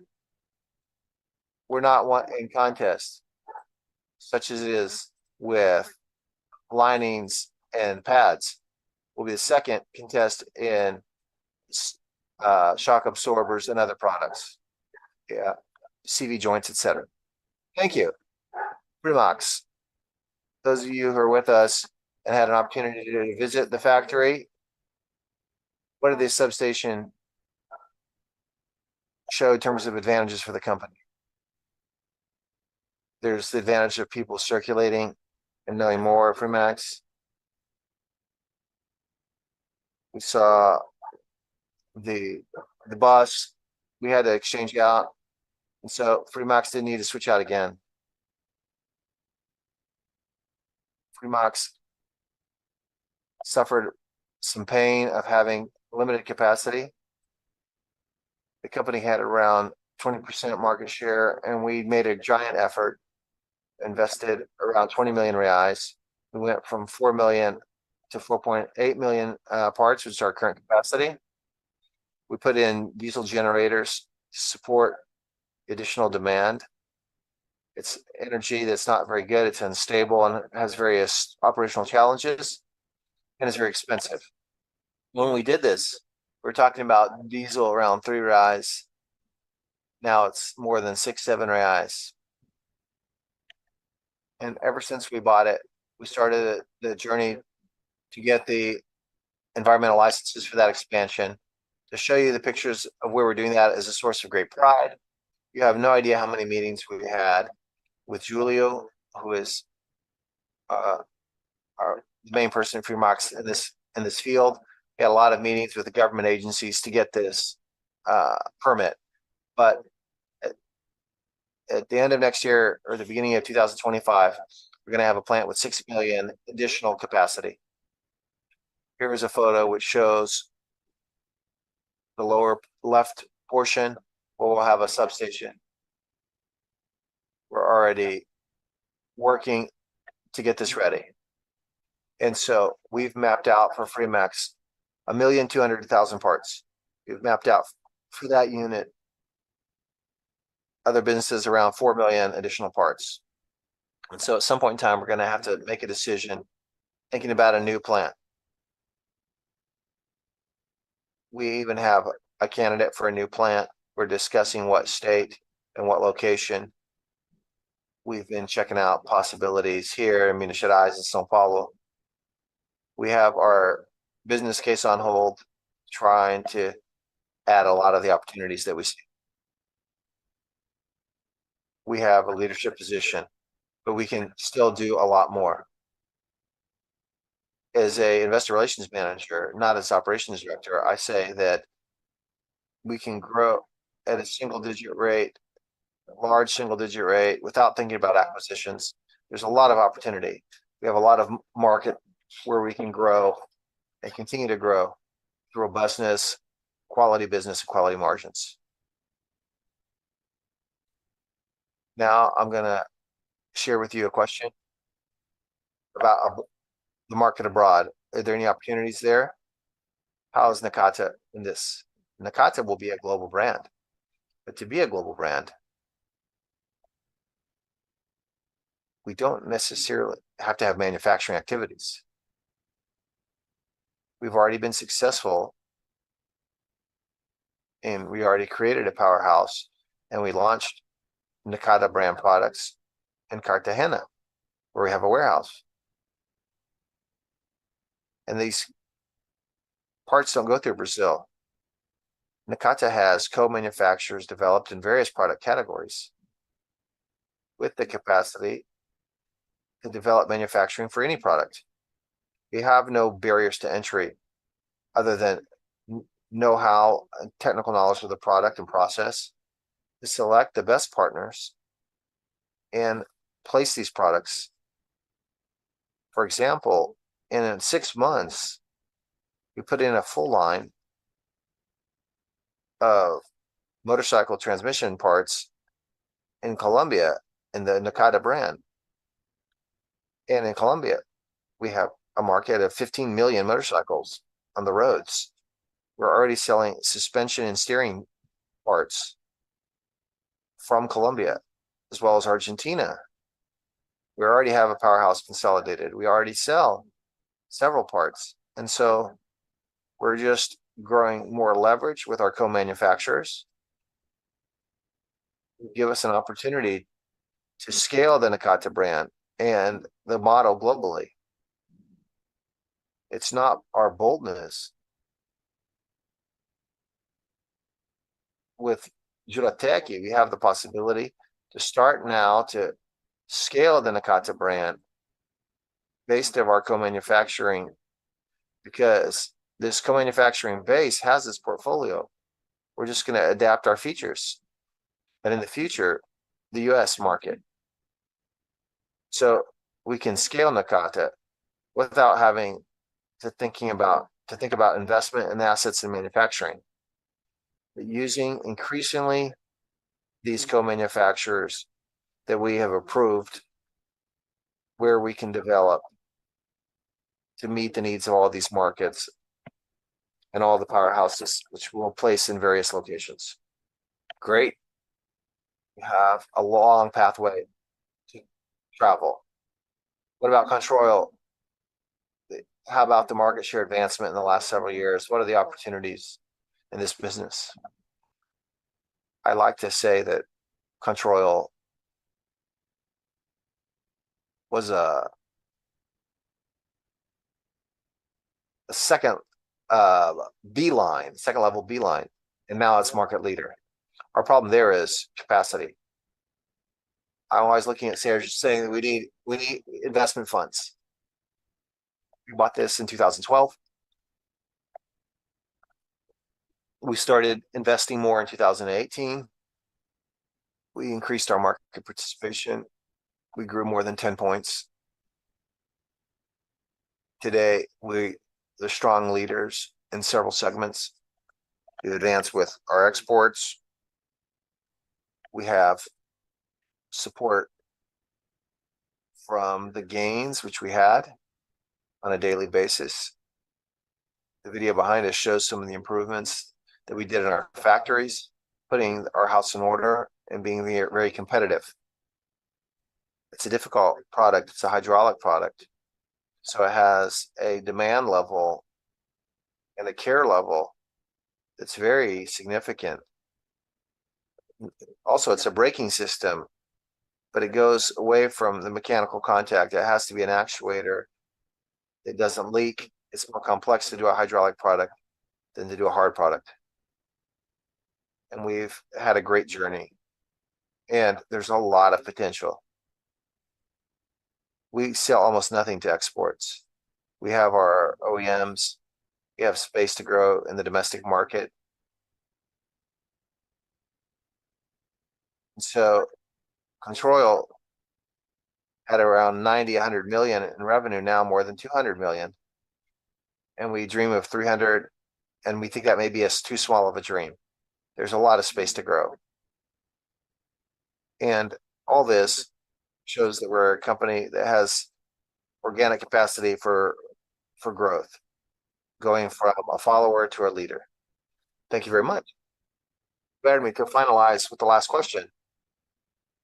Beneath your umbrella, you have the composite materials. Then talk about composites. Tell us about Compass. Tell us about this journey. A bit of history for those that are joining now. This, as a source of research, started at Frasle more or less 5 or 6 years ago. And the business is being incubated at Frasle. We effectively started to transform the study, this platform of R&D at the end of 2021. This will complete 2 years and a half now. Last meeting, I came to tell that we started to supply support for mud stop for Randon implementos for trailers. I want to tell you a story. Some of you were at the show and you were able to see the components right after in a very quick time. We were able to prospect this business, close this business to put the factory there. It was 6 months. OEM segment for automotive, it's very singular. Not any competitor, not any partner, not any product we can do this. We're nominated by Iveco. We can say we have an open partnership with Iveco in this sense. We're supplying all the support for mud stops for their heavy trucks, and we deliver several benefits. The weight reduction, that's significant. A lower number of part number, that's the compost, the form freedom we have to create. We put 3 components in one, supporting the mud stop and the light support and the license plate support. The journey was fast, and the composite technology comes with the process technology and a bit of synergies that Anderson said. Part of Randon Corp brings benefit beyond the synergy of back office and business interaction, synergy in product and service. The technology, the development of the line was done in-house by Frasle team in partnership with Alton, one of the Randon Corp companies specialized in automation, process development, machines development. The machine, it's not a factory yet. I was joking. Compass is a small startup incubated in Frasle. Today, it's a production line that in the future will become a unit, a BU with relevance, so we can speak about it. Was created by us. It's a disruptive process, a process that we're going to seek throughout the world to find something similar to what we did. It's been done by our people. This fast cycle gave us, in 6 months of supply, the honor of being nominated as the Supplier of the Year. Supplier of the Year in all categories of supplier awards they have there. 2 awards, Supplier of the Year overall, and also Supplier awarded in the technology and innovation. This brings me to a second project, with second nomination we received for second solution together with Iveco, with heavies. vehicles that has pneumatic suspension. We created a business. We're preparing the line. Very nice. It will we use the line that we already have. So we're going to use better the assets we have. It's going to be the first compost export. It's 100% Brazil, 40% with Argentina. Due to them, we deliver in Brazil. We start to put compost outside of the domestic market. And I want to draw your attention beyond the material technology, and we're going to talk more about this, the tooling, prototyping, the issue of automation of the factory is also a by Frasle Corp technology. Many things are to come. We were in an important meeting with other customers. We have a pipeline that's packed. We're not going to promise here, but every manufacturer has their speed, their need, has their pain. We accelerated here because we had other pains to solve, but we have a packed pipeline. Many hours of engineering have been scheduled already. We have contact with 100% of the heavy vehicle manufacturer in Brazil talking about compost materials. What's nice about compost, and Carvalho said he was going to mention this, what we're doing in terms of support, like we say, is the first step of compost. Compost is going to be a lot bigger than that. A lot of new products are being habilitated for 24 through our research institute. Casaril is going to mention, but new things are coming for the next cycles. Perfect, thank you. It's clear that even in a leadership position, Frasle has Frasle Mobility. There's a lot to grow. Thank you for your participation. Thank you.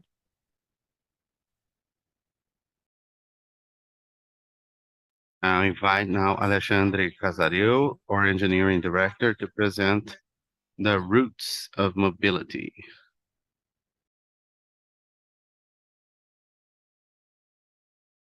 Hello, good afternoon, guys. How are you? Basic training.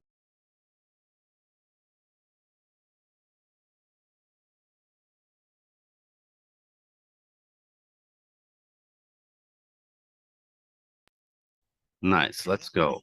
I came here to basically for one message. Frasle Mobility invests in research and development for innovation, generating competitive differential for our products. This is one of the main leverages to generate an expansion of the business and profitability in the business. Innovation is one of the main pillars of our strategy. Business strategy, half our strategic process, make mobility, not are anchored in research and development. This is basically the message that I came to bring. I try to illustrate now with some historic facts. This is not done overnight. A few cases, a few of them, not many. The next few minutes, we're going to talk a bit about this. Bringing a bit of history of our route. I'm going to bring 5 historic milestones. In 1995, we launched the first adamantium-free product. It was a big discussion in this industry. They were starting some demand. This habilitated us in the next 10 years to create a position of leadership in the OEM Brazilian market that we sustain until today. We have 95% market share for brake pads, brake linings. It started in the 90s and consolidated until mid-2000s. It is still seen due to this pioneerism in the Brazilian market. In 2004, we started a recyclability journey to reduce material to raise competitivity. We have 45% market share for trucks and due to the competitiveness that this project brought. We guarantee the recycling of material from losses from the friction line. We stopped sending material to landslide in 2008. about for the ESG journey. We have this in other units, but we started this in 2008. This is very nice. I had a small participation in this project in the US in 2005. NHS, the regulating agency for stop distances reduced in 30% the stop for Class 8 tractors. At that moment, this would be in effect 2009. Many of the market players wanted to do a technological change.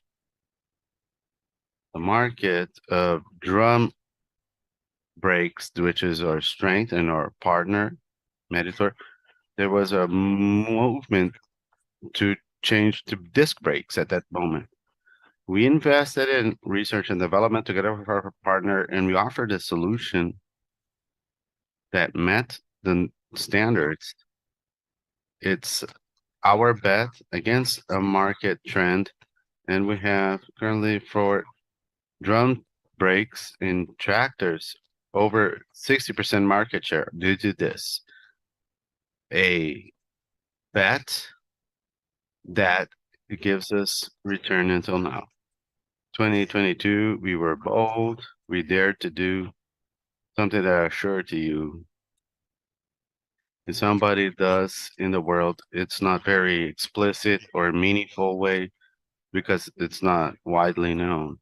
To do a shoe brake without phenolic, Anderson mentioned a meaningful impact in the reduction of emissions of greenhouse gases from cradle to the grave, but in the company, the reduction of the emission of greenhouse gases in the productive process, the reduction is over 80% in our industry. Now in 23, Guilherme just mentioned a bit about Campus. We are the first product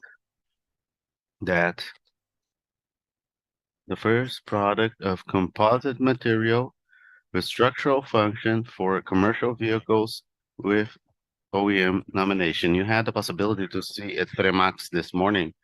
Max coating paint, nanostructured paint, involves Ni1 and offers the potential performance several times. It's still competitive paint, water-based, with facility for the production line, for the health of the employees, and we're working to make this a business.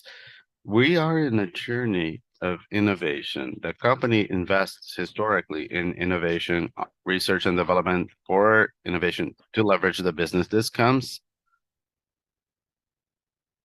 from the belief this is our tripod, what supports the process, the continuous process. I would say the culture we have internally. We have a research center in Caxias do Sul city. Here, in the first one, over 100 people inside, focused in engineering, distributed throughout the world, Joinville, Extrema, in the US, in Netherlands, China, India, connected to this research development in a continuous process of engineering. CTR, more than a test field, a consolidated center for experimental engineering for validation vehicles, and a IHR. IHR that consolidated as our big hub for scientific knowledge. We go to IHR to connect to several institutions, science and technology institutions in Brazil and abroad. As I said, we have people in Van Hofen, Germany. They were in Canada last week. Through IHR, a big hub of connection of science and technology, not just Brazil, but outside of Brazil also. Now I'm going to talk about a few cases. Research development for innovation. traditional and disruptive. I'm going to bring a case of traditional, a battle that we won against the disc brake that we had against the disc brake. Now we want to have a leadership position in this segment also. We have a strong, robust, competitive position of technology and financial competitiveness in brake lining. We're working to be one of the major players with technology, competitiveness, presence also in disc brakes. The two technologies for heavy vehicles, the drum disc and the disc brake. The disc brake and the drum brake. We're working to be a relevant player, maybe a leader in this segment also. So we're working in this main axis, US, China, and Europe. Europe is very much consolidated. China is changing the technology from drum to disc, US also. And we, due to several factors, it's not the legislation specifically in the US, but many other factors, the relationship of manufacturers, many things are making that market change to disc brakes. We enjoy another legislation change here in 2015. They started the other legislation, a restriction of copper. It's essential for disc brakes. We made a bet. It was a gradual restriction. We made a bet since we had a weak position at that technological moment and market also. Go to the last stage of the technology, we would be less competitive in the beginning of the journey versus our competitors, but we would bet that at the end of it, in the entry of 2025, in a stronger position, we would take the direct step, betting that the copper restriction would not only be in California and the state of Washington, where it's at the legislation, but it would influence the entire American market and other markets also. Not just Latin America, especially China and Europe. And this is happening. We started this journey working materials and friction material. We did a technology journey that started in 2006. We've investing, testing, investment, research, test, investment, research, test. This is one of the dimensions. The other is the manufacturing process. Since we didn't have, in 2016, our position was weak. We needed a process that was competitive, that would put us in, to be competitive in the market. There are processes that are available in the market, very high technology process, an automated process, which the competitors use, and we bet on the development, not a new technology, but using our expertise, lessons learned from other projects to reduce the amount of investment for the capacity. Even so, with variable cost, that was competitive compared to the market, and it's what we did. We arrive now in the beginning of the party, let's put it this way, where the market is moving. Legislation in California restricts the last stage 25. It's a moment that everybody's making their moves, and we are in improvement process or already supplying for the main disc brake manufacturers of the US. The three systemic leaders, two of them, we have approved products, 2 products. 3 products are being supplied, 2 with an SOP for next year. We're doing Lean 1 product currently. We already have, with the same openness players, these are global players. We already have business open in Europe and China the same way. They're still challenging us, and we believe that it's feasible to add. Since the beginning of the journey, the business, our first approved product was 21. Between 21 and 27, we're going to add $50 million of new business only in disc brake.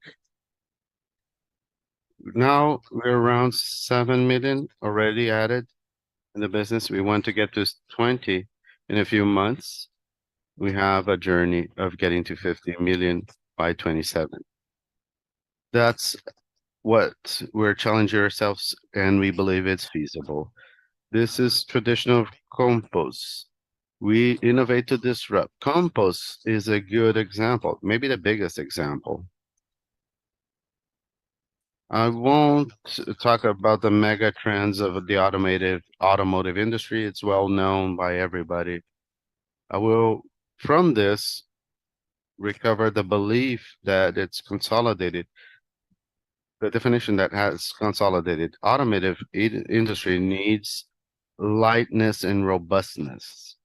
We need lightness and robustness because it means energy efficiency. It means reduction of emissions. It means increase in productivity, especially in transportation. When we talk about lightness, reducing the mass, we're talking about making up for electrification. Many things are not. When you remove the mass of the vehicle, that doesn't mean it emits less greenhouse per ton or trip done. We need this. The automotive need industry is this. demanding The this. This is a industry big is requiring this, potential and this for is an compost advantage of the materials. compost material. It's a big message that we need to leave about compost. The specific properties of these materials, These are the new these are not materials. new materials. I was talking during lunch with a gentleman. Composite materials are from the 50s, last century. They were born with the war, evolved, consolidated in the 90s, They and consolidated. in the 2000 in the aerospace industry in the years. They consolidated and they expanded their participation. And we think that this is a moment for compost material. We've bet and investigated and invested in research and development in real cases. And our feeling, our vision is that this is the right time. It's a pioneering journey, but the pioneers will have stronger positions in the future, and we'll have the benefit of entrepreneurship and technology. And I commented with Understone, the next technological wave will have 2 more certifications with new technologies, new businesses. So we believe that this is a source of new business for Frasle Mobility.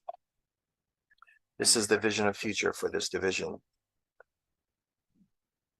I also like to highlight the role of the technology hub in technological certification. Guilherme illustrated our first case with Iveco. And line 1 to finalize.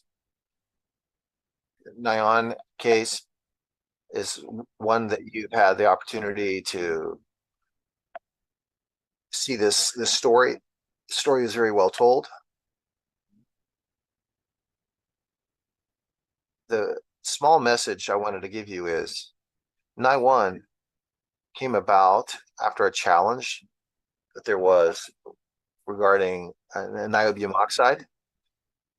And when this challenge was placed, we had an ability to answer it because of another project that we're working on for 3 or 4 years.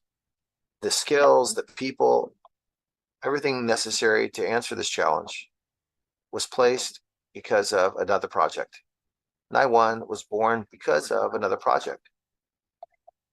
This is where we aim at the post, but we also hit the owl. And we're happy when it arrives for us to hit. So this is one of the major advantages of learning how to take advantage and manage innovation.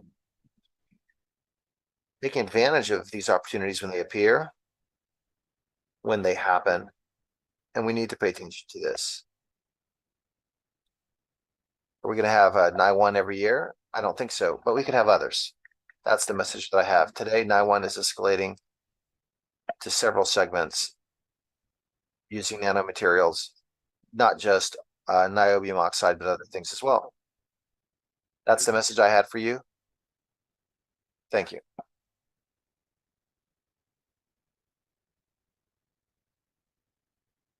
Thank you. I want to remind you that you can interact at all times with us. You're online, just scan the QR code on the screen and send a question. We will have our Q&A panel. At this time, I'd like to invite to return to the stage our President and CEO, Sérgio Carvalho, to talk about our future that was already designed. The future has already been mapped out.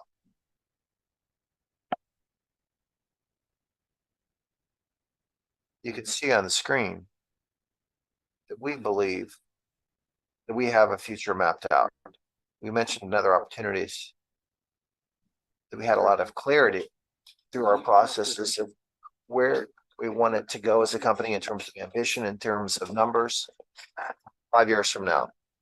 Strategy for us to arrive there is also clear. It's already been mapped out. There are things in our history which aren't by accident. They've happened because we're well executing a plan which we created ourselves. This view already exists, therefore the title. But just to redeem a bit of this last cycle, I think that Anderson already mentioned, Hemerson perhaps as well. We had 2,400 employees. Now we have 5,500 employees. We have 9 distribution centers now. Friction material, which at the time was almost 100%. In 2017, it was about 90%. And today, it's 48%. An expansion of our product portfolio with 3 iconic brands that are now 5 brands. And our market cap was 1.2 billion and now is 4.2 billion. And there's still a long way to go. When we look at the guidance that we provided you, I think it was in February of this year, we had net revenue of 833 million in 2017, going to 3.5 to 3.7 billion, and in these 9 months, 2.6 billion. We showed in the 10 months, 3.1 billion in 10 months. So you can see how we'll wrap up the year in terms of EBITDA, a 15.3 EBITDA margin. We had a guidance a few months ago. We redid our guidance to a much higher performance than we had originally planned. And we're looking at around 21% during these 9 months. And our guidance is around 18 to 22%. So it's been exceptionally good. The international market had an expectation of $130 million. Our guidance was 230 to 280, and the actual number was 209 in the 9 months. We wrap up the year closer to the top line of this guidance. In terms of investment, 45 million in 2017, 110 to 140, it is our guidance. And by the end of October, we had 74 million with an acceleration in the final quarter of the year. So great results, excellent growth. We've talked about everything that we've done. We've had problems like every company can have. We don't want to look just to the past, thinking that we know everything, and forget about the future. We live in an environment that changes very quickly. Competition is strong and consumer habits are changing. Technology is changing. If we don't maintain this ability to self-criticize and a desire to improve, that will be the beginning of the end. Therefore, we must pay attention to the future. When we look starting at 30,000 feet of altitude, you can see, like you do on the screen, a traditional company, but it's a fast growing company, a financially strong company with a diversified model within the Frasle universe, with all the diversity of the product line and diversity in terms of geography and product and other types of diversity, a very innovative profile, a lot of commitment to ESG concepts, valuing people, and acting very quickly. We make decisions very quickly here. This is a very important part of our story. When we look at the future, when we look at 30,000 feet of altitude, we look at internationalization, wanting to increase international revenue. Innovation and technology is a competitive advantage.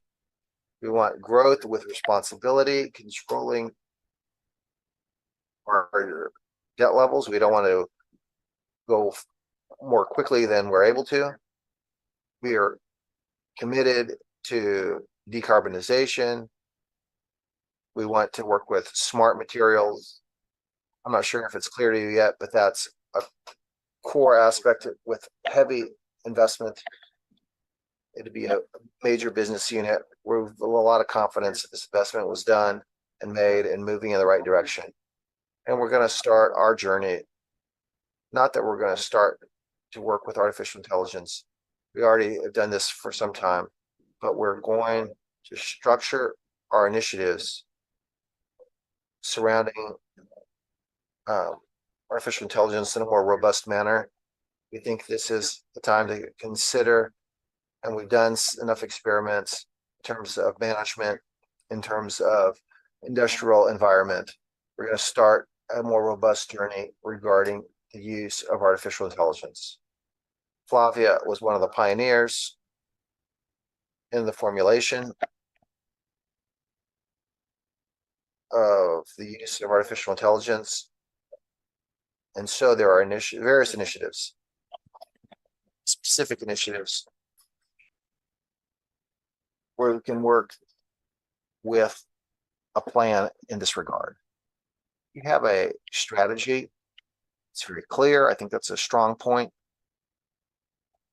for our processes. We have a very clear vision. We have strategic planning that involves our ESG goals, but with strategic planning, we have a 1-year operational plan and a view forward for 5 years and 10 years. And when we know exactly where we want to go, we can achieve the objectives that we want. Some plans are more numerical and operational, specifically the 1-year plan.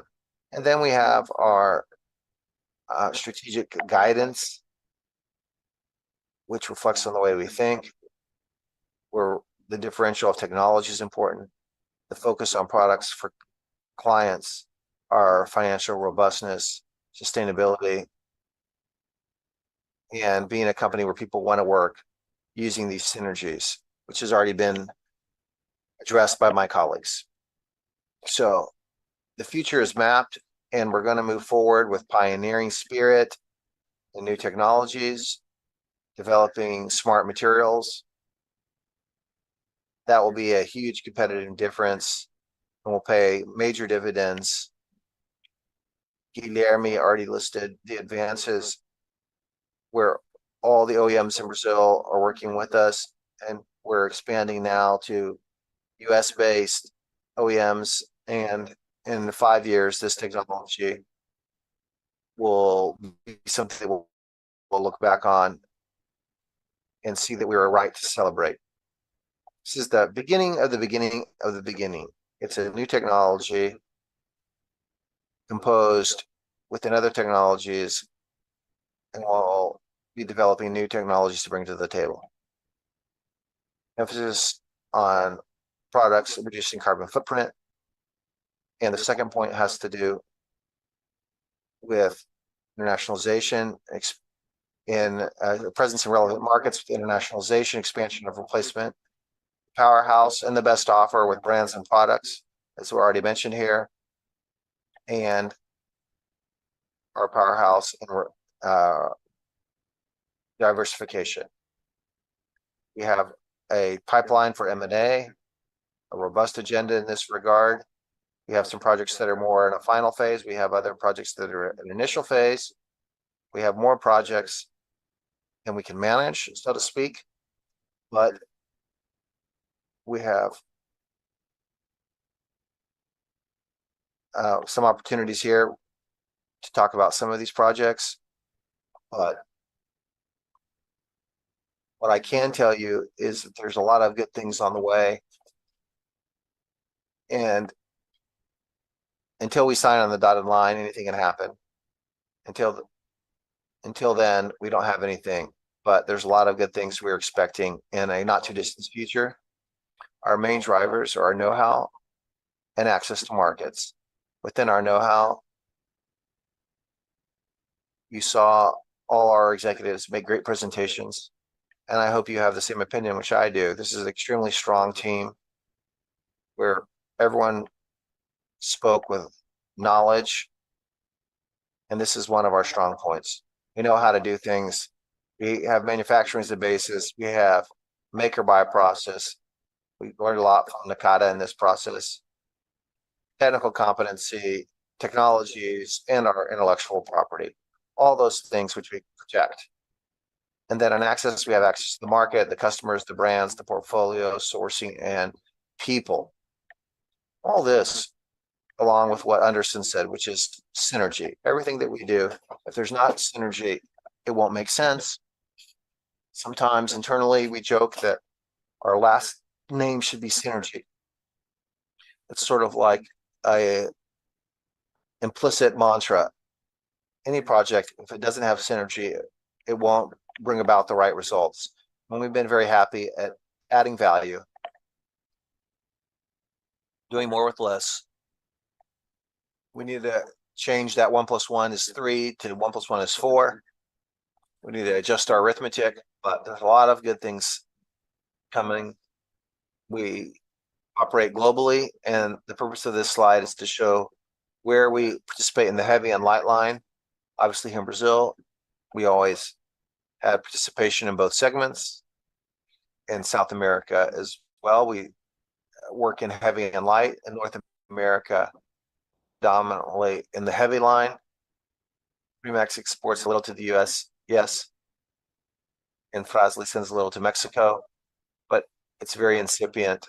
We can't consider a strong presence there. When we look at Europe, it's very similar. We have heavy and light, but the heavy is more predominant. Africa and Middle Asia, heavy. Asia Pacific, heavy.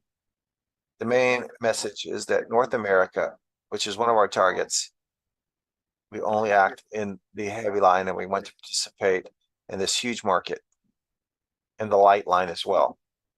Said in other words, you see in this graph the size of the vehicle population between light and heavy that you have in these geographies. Brazil, Tom, as Sergio mentioned, 46 million vehicles in Brazil. We went to the UK, and 44 countries, very giant fleet the size of Brazil. So we wanted to enter the UK, but the US with 279 million, Mexico with 35 million, almost the size of the Brazilian fleet as well. Canada with 28 million. This is one of the reasons why we think we have great opportunities for growth within Frasle Mobility. Disruptive look towards tomorrow. The company, which was focused on products, today is an automotive consumer ecosystem with smart and sustainable solutions, adding value to our customers with sustainability. Most important messages which we mentioned today, you can see in this word cloud. We have a strategic planning process. We have delivery of results. We have expansion, significant expansion. We have solutions that are environmentally friendly. We've created a powerhouse for replacement parts, iconic brands, technologies, disruptive technologies, and things that will make us equivalent to what you find in more developed economies. Our technology is cutting edge for them. It's cutting edge for them. And a lot of people have a hard time believing that. We receive a lot of international visitors leave with their mouths open. Anderson mentioned this.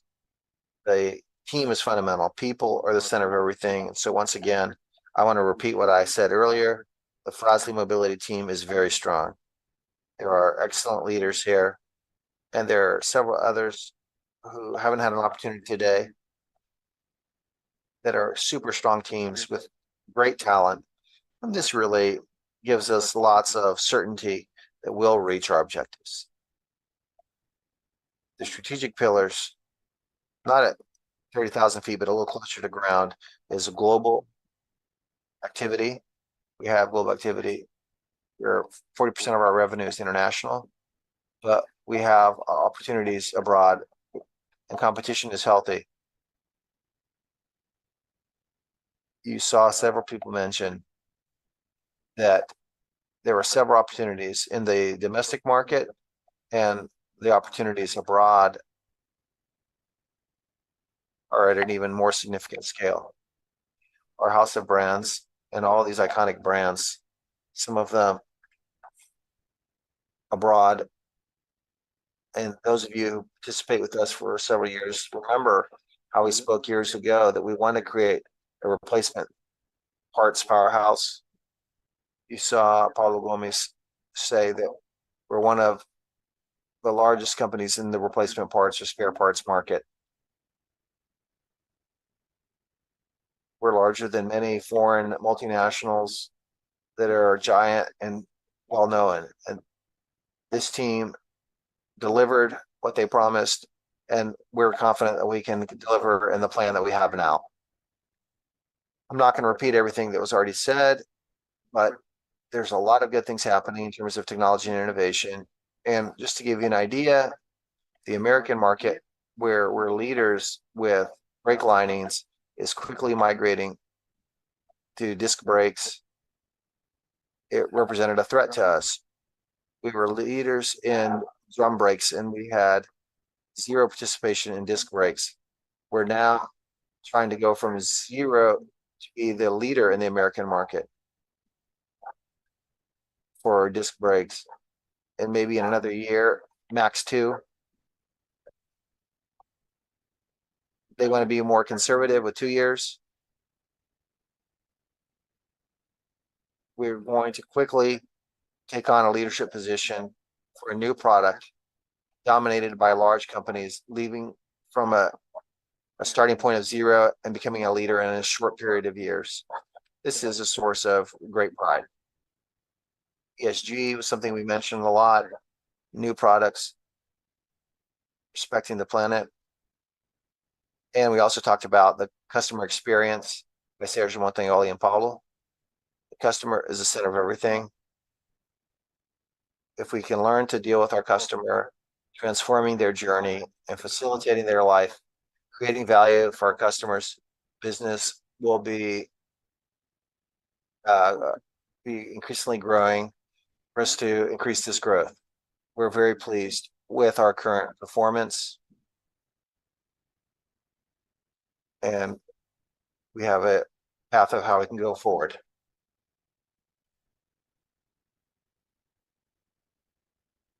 Thank you, everyone. We continue with Jessica. Sorry if we went over time. Thank you so much, Sérgio. We are getting close to the end of the event. Before we get to the Q&A session, I'd like to invite Mara to come to the stage and Hemerson to receive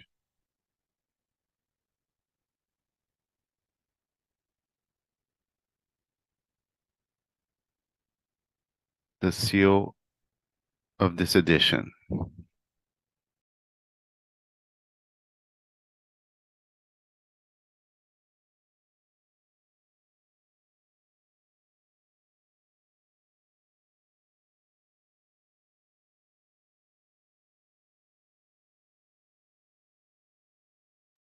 Thank you, Emerson.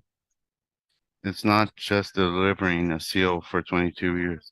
Now, thank you for the commitment, Frasle, with the market 22 years. In the Brazil, this has a higher meaning because this a seal is given by the companies that do this meeting as a routine, finding the market, answering the questions that the analysts have in the moments when the market is growing with good news. That's easy.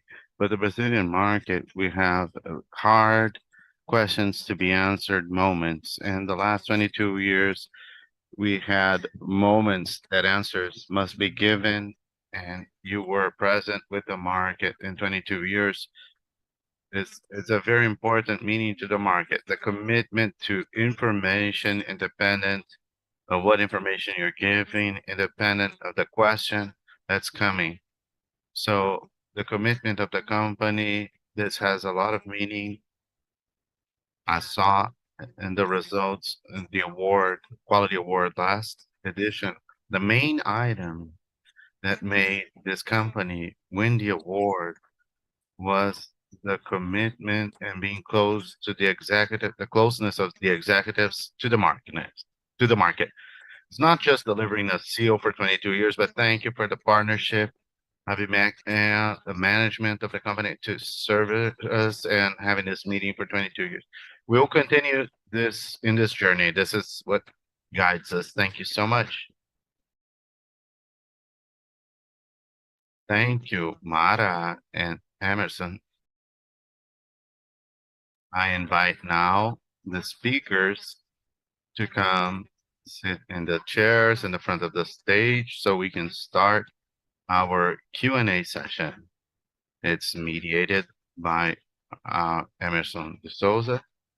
The people that are in person here can raise their hands, and the team brings the mic to you. And those that are watching us online, the questions have been captured during the presentation, will be answered in this moment.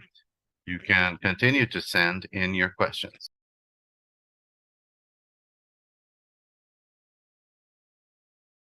Very well. So let's start. Jessica decides. I'm gonna give it who's closer to me.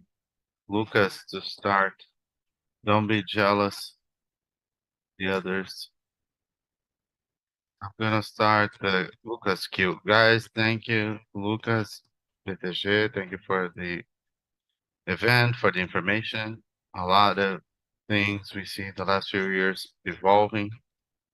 My question, one of the points that drew the attention during the year of 23 was what you mentioned in the end, Sergio, how much the result of 23 was stronger than expected with a review of margin during the year.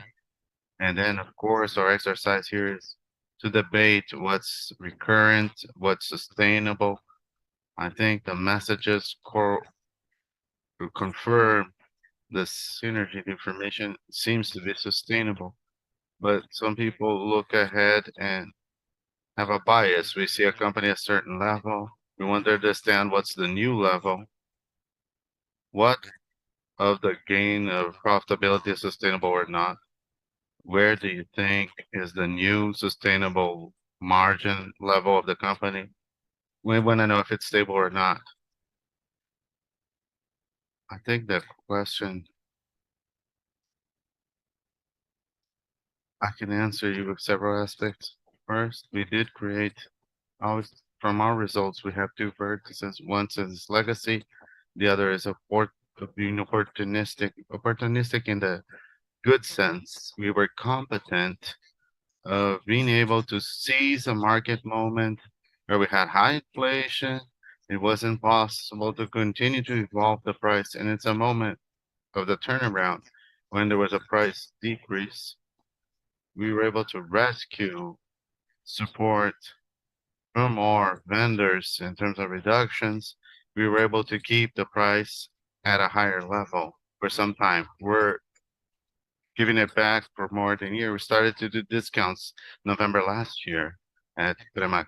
But every month that goes by, we notice that we have a legacy, which is the other part. We think about it.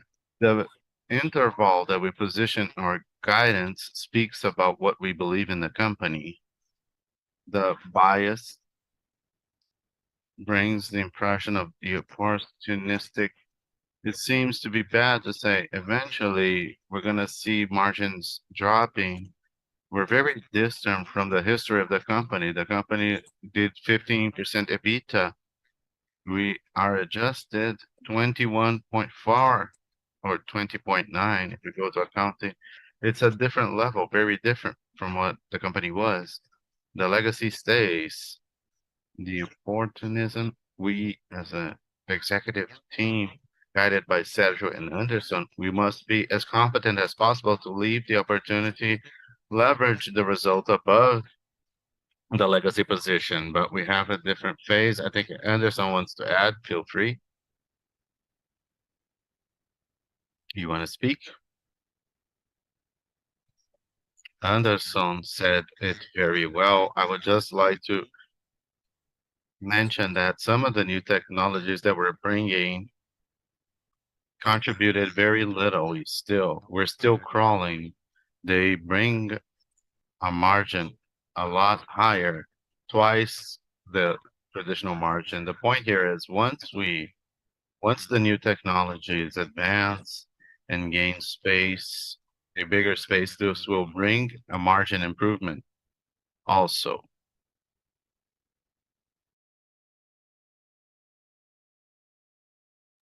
Great, thank you. I would like to thank you for the presentation. It's a pleasure to be here. Two questions. First one, understand with you if there's any other segments that you would like to enter. I want to hear from the market of batteries. Why not enter the battery market? You had this discussion in the past. It's important to hear from you. How is this currently? And second, I want to hear your opinion about a competitive market. How the competitive market has changed for you guys. Well, I want to share. Anderson is going to talk about competitive market. Paulo and Montagnoli can add if it's necessary. Regarding batteries, we can start with this. Sergio can talk about the diversity of items we have seeked. A product that's different, it's a high reposition item. You want to start with the battery, Sergio? Yes. Not with Frasle Mobility, but Random Corp. We developed our own battery as part of our system. So we have initiatives in this field, but we want to approach, we developed the assembly, the BMS has been developed. We're developing technologies that will improve the longevity of these batteries, but we know that science through associated materials to batteries evolves very fast. We don't want to invest too much in this segment, knowing that in 12 months, 48 months, there might be a new technology that can make the technology that we created 100% obsolete. With Random Corp, we do have initiatives. We are selling batteries, but we're doing this in a cautious way. The world is investing billions and billions of dollars searching for alternative materials to lithium. And there are promising materials in the horizon, and we don't want to invest in something that will become obsolete soon. Before I answer about competitiveness, I would like to add batteries. Yes, it's non-elective, it's quick reposition, and it fits our business, but that's not a priority. I would answer it this way. We don't close our eyes to it, but it's not a priority. We understand that are others that are ahead. When I look at undercar solution where our synergy is higher, we have expansion portfolio opportunities in this route. The transmission line is very promising in Brazil. We can leverage in other geographies. We have the part of control, Nakata for bushings, metal, rubber. There's a lot of space and synergy. Many lines we are still investigating, be it greenfield or in-house investment. There are many product lines that fit in our thesis, and it's not complete. We have a lot of space to expand. When we talk about competitiveness, it grew a lot post-pandemic. It's notorious. It has been set. I would say that average price practiced in the end of this year are lower than the prices than the turn of the year. We had more discount than price increase this year in average, but the results are here. The results have the current prices. We were able to capture the discounts in the international market with vendors, with the chain, with internal productivity. We have revenue reduction due to price already. Our numbers, the dollar we forecast and last year's dollar was a bit higher than today's dollar. All of this reflects in one way or another in margin. But I would say we have more conditions than ever to compete internationally. When we did the acquisition of Nakata and Otec, we had access to the competitive sources that disturbed us a lot. Now we shine in Asia, we produce in Asia. We have competitive sources in Asia, be it for Nakata, for Girotech, the Max in Netherlands. The geography, the dynamics of geography and Chinese are buying, trying to recover lost time on the reposition or the aversion of Chinese product in the US market. They want to allocate anywhere. It's important to remember that we were able to articulate our price dynamic and cost dynamic through Asia. We have pressure, but we have more weapons to fight in this sense also. Next question. Good afternoon, Lucas of XP. XP, continue with Lucas. A topic that I want to explore with you. We saw a lot of data of market share that you shared in your presentation. We see the difference that you have a higher participation in specific lines with smaller market share. I think that discs, shock absorbers. At the same time, we see a position of Frasle which justifies this perspective of higher profitability. I want to understand in market share, what's the real space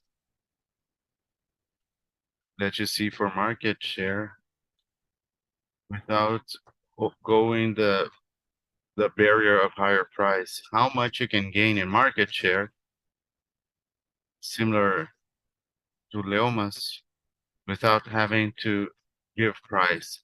In ROIC context, I think it's an important metric that you show. But the house of 17%, if you contemplate somehow giving up return to gain market, or if you can gain market share, including ROIC,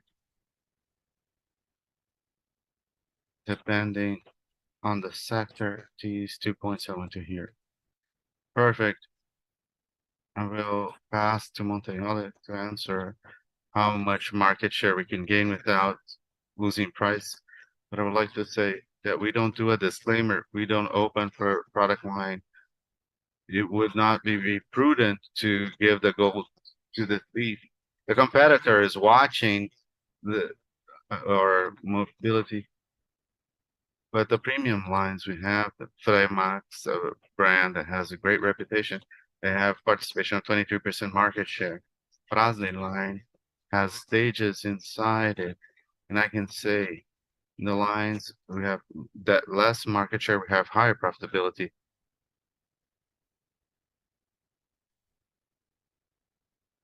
I think it's clear that for us, brand is price. If it's not brand is price, the bigger the reputation, more interest from our customers and the customers of our customers in working with our brands, more resilient we will be to changes or price reductions.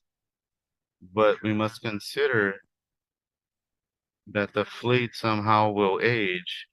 So if you think about the reason of the price of the vehicle and the cost of the repair, we must pay attention to this. So I will put together two talks. Guilherme's talk. We're launching new products all the time. New product for new cars, premium price is higher. Great. For other existing product for an old car, premium price smaller. When we promote premium price that's smaller, you leverage market share. Does it make sense? I will answer, let Sergio. We have advanced a lot with structures. Acquisitions we made, the Nakata and Tech are the recent access markets to support customers, strong brands with smaller production assets, asset light. This contributes to be able to launch return on invested capital. I would say that, of course, we have an EBITDA margin that is better. It helps a lot the issue of return more than investing in asset. We have an intention of growing in this direction with high return margins, with adequate market support, seeking for geographies we're not in yet. So the growth is coming from there. And what's organic is more of the same. Leverage what should bring even more return. When we look at M&As, Sergio mentioned we're looking for know-how and access. Then we look at synergies, and we have evaluated not only assets like Nakata model, but the ones that had the industrial part. Because when we put in our platform, in our ecosystem, we can explore additional things, product offer, leverage sourcing. The synergy 1 + 1 is 4 now, right? Yes, one last. Would you want to mention about Hoico? It has to do with the maturation of synergies. We passed moments we had a ROIC that was more or less stable. Then we have the stress Then of we had acquisitions, the stress from accounting position of all of acquisitions, this. But all once we this. understand the synergies, consolidate the warehouses, So this helps our management of the supply chain. We're closer to our customers, more data driven, connected to all this. We sold in one place, we associate that with the supplier. The company's very dynamic now to be able to manage the capital which we've invested, the movements which we've done.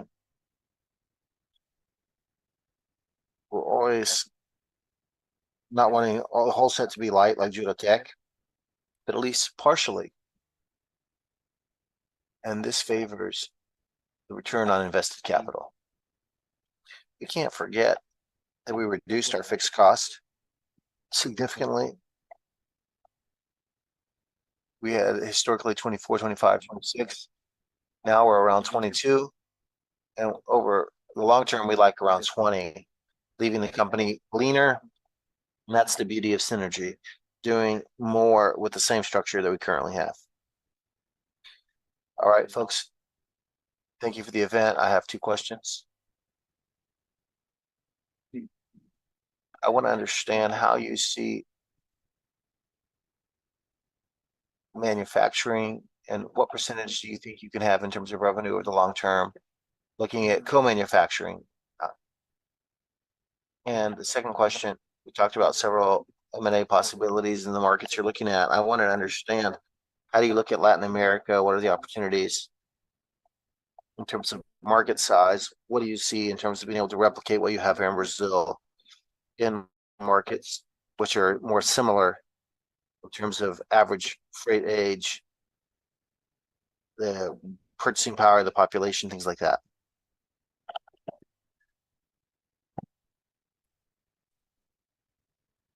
So I'm gonna let different people on the team answer. I have one colleague who will answer your first question, another colleague who will answer your second question. First of all, you have to maximize the use of our manufacturing assets. A good factory is a full factory. The market, without question, is much larger than the installed capacity. To do this, we have co-manufacturing, which allows us. Today, we have a lot of know-how to quickly allow co-manufacturing to produce our features in all of our product categories. The speed of putting products into the market and the speed in which we have to gain market share today doesn't depend on putting assets in manufacturing, because we can be using co-manufacturing. But I think the answer is, first of all our factories need to be full, because this maximizes the use of our assets. And anything we need to grow is with co-manufacturing. Putting in a number right now is hard, because what we can do right now is the limit is infinite, because our capacity is infinite. Let me just add to that. Today, more or less 35% of manufacturing. Why am I saying that we're not going to float so much? Whether it's 50-50 or maybe 70-30, depending on the M&As, this all affects this. But as I'm able to have stable demand in a particular location where access to market, for example, Metal, when we purchased Argentina, Juratec, when we purchased the UK, this gives us volume of things which we already produce or manufacture. When I have consolidated volumes, I start to think about the possibility of manufacturing. Obviously, I have the competence for this. So this is the calculation that you're going to do. At some point in time, you're going to decide to make, because outsourcing manufacturing is not a marriage. It's just like a dating relationship. There's several risks. You know the risks. There's not a lot of loyalty. There are some times where you have some issues over quality control or efficiency in delivering what was promised. We lack some of the maturity that we'd like. And there's also a problem in China, especially in China, which I've observed, where we have family transitions. This is usually based on an owner or a person. You have to have a second and third sources. These things are very dynamic. We can't go so deeply and expose ourselves to outsourcing too much or too little to keep you from growing as the market wants to grow. The second part of the answer was about Latin America. We're very prepared for growth. We have a sales structure which covers the region.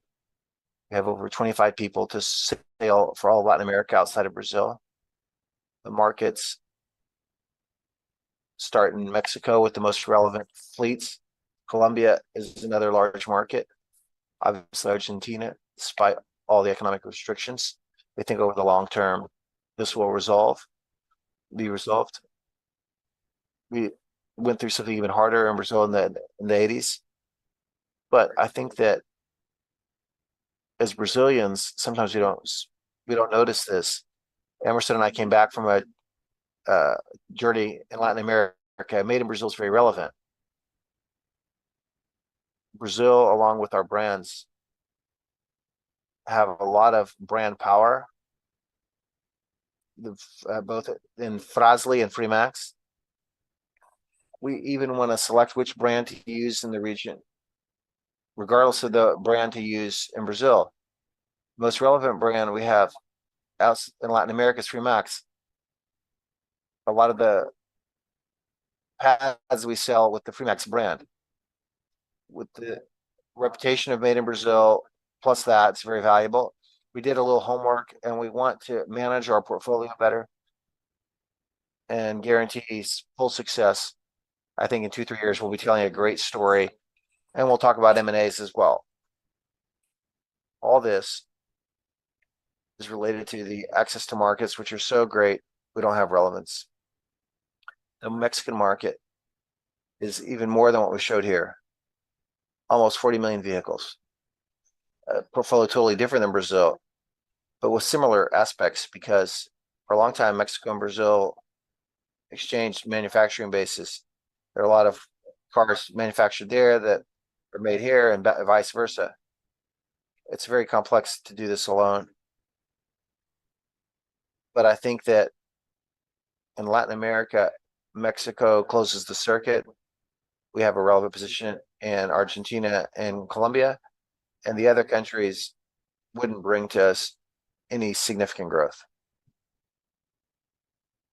We went past our scheduled time. So we're going to open for a final question. We'd like you to be quick. We have some of you are going to another event tomorrow. Some of you have flights to catch. We don't want to harm anyone. So we're going to go with one more question. And if you want to email us a question, we can answer it at another time. And if we hit it from Bradesco, I'd like to ask about the growth avenue in OEM. I wanted to understand Frasle 3 to 5 years from now. What do you see that this segment will represent? What percentages are you thinking of? And related to this, I imagine that the changes in regulations and the product requirements are more relevant for the OEM. And I wanted to know if there's anything else related to the area which would be a change that would be relevant for you guys. Because you mentioned that not only is our head of technology, he's also responsible for OEM. I think that Anderson can talk about this in terms of the size we want to have with OEM and since that regarding the features. The question is maybe centered around the light line. I don't know. I'll start, then Guilherme and Anderson. One front that we're facing once again is the light line and discs and pads. We decided for several reasons that the possibility of volume, if we do our work right, we'll have a long-term business. So our vision, which we established, is we can't fight over less than 25% of the market share. That's a challenge which we brought internally. Once we decide to participate in the market with all the resources and everything that we showed you here today, with our research center and all the other strengths, we can't allow less than 25% market share. That's what we're going after in the next several years. Composite journey is very connected to this. It's hard to put in a market share. We started supporting mud flaps. This truck is 5-6% of the market. We'll go up to 7-8, and we have open opportunities to develop with 6 of the top 10 trucks in the Brazilian market. And so we have a view of other components as well.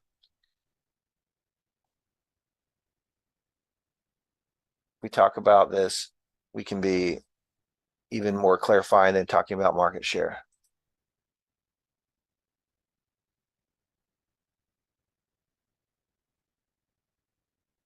He mentioned the number 25, that's our target. I think that looking at pads and discs, I think that your question, what would be the market slice for Frasle? We went at least 25%. I think that in friction, we're not going to change a lot, this 12% in the revenue of the company. We're going to keep growing. In the replacement, very aggressive in how we're growing. Composed don't have any similar composites don't have any similar product. And so we love OEM because it gives us the chance to leverage replacement in terms of reputation and premium price, but it also pulls us to deliver quality and value with excellent performance. This will bring us a great differential in the market, remembering that all the parts that we sell, you sell one at the OEM and 7/8 in replacement at a higher price than what you sell to the OEM. Set always 10-15% share.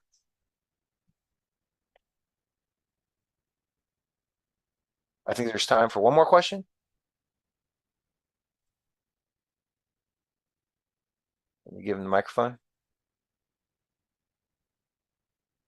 Last question. Thank you, Federico. From Ordem Investimentos. I wanted to do a follow-up regarding the first question of Lucas related to the margins, the dynamic of the margins. I think we can congratulate you for your excellent performance, but with the last quarterly release, you commented some factors which contributed to this margin. I think that there was the aspect of costs. There were also other synergies which you mentioned. So to follow up, I'd like to understand a little bit about how much is a cost dynamic and how much is synergy. We had a jump in 5% of gross margin. If you could explain how much is related to costs and how much is synergy, that'd be interesting. And the other thing I wanted to understand is looking at investments from here forward in terms of CapEx. We have guidance for 2023. But historically, looking at the company, you've always done investments based on the generation of operational cash in a relatively conservative manner. I want to understand from 24 onward, what are the premises that you'll consider when you think about this CapEx amount? I want to concentrate. CapEx is always guided by around 25%, around 20 to 25% of operational cash flow.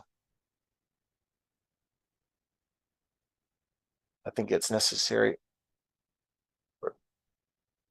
But as we buy assets, they don't require such investment. We're at a level of 30. We modulated around 25, and I think we'll follow this. Obviously, new projects might demand more, but we want the operation to evolve. When it comes to the gross margin, I always repeat that there's more legacy, which is synergy and operational skill and the productivity which we achieve and being more efficient and switching out our sources, all this productivity. There's more legacy there than opportunity. I'm very comfortable. I think we're going to have a company at another level. It's competitiveness with our customers. We need to sell. It does no good to increase margin if you don't sell. So I can't separate out what's cost or what's synergy, but I can tell you that it's a lot more in terms of the whole collection in terms of joining all these aspects than any one opportunity. Very well. Those of you who didn't have your questions answered, please seek us out for us to do this through our investment relation team. I'd like to thank everyone who's present in Joinville, here at Agora, at this great center for innovation here in the city of Joinville. And I'd like to thank those of you who are with us in our YouTube channel. We had a great audience today, and we're very happy with the team to be hosting this event for Frasle Mobility. Once again, we're always available to answer your questions. Thank you very much. We'll close now.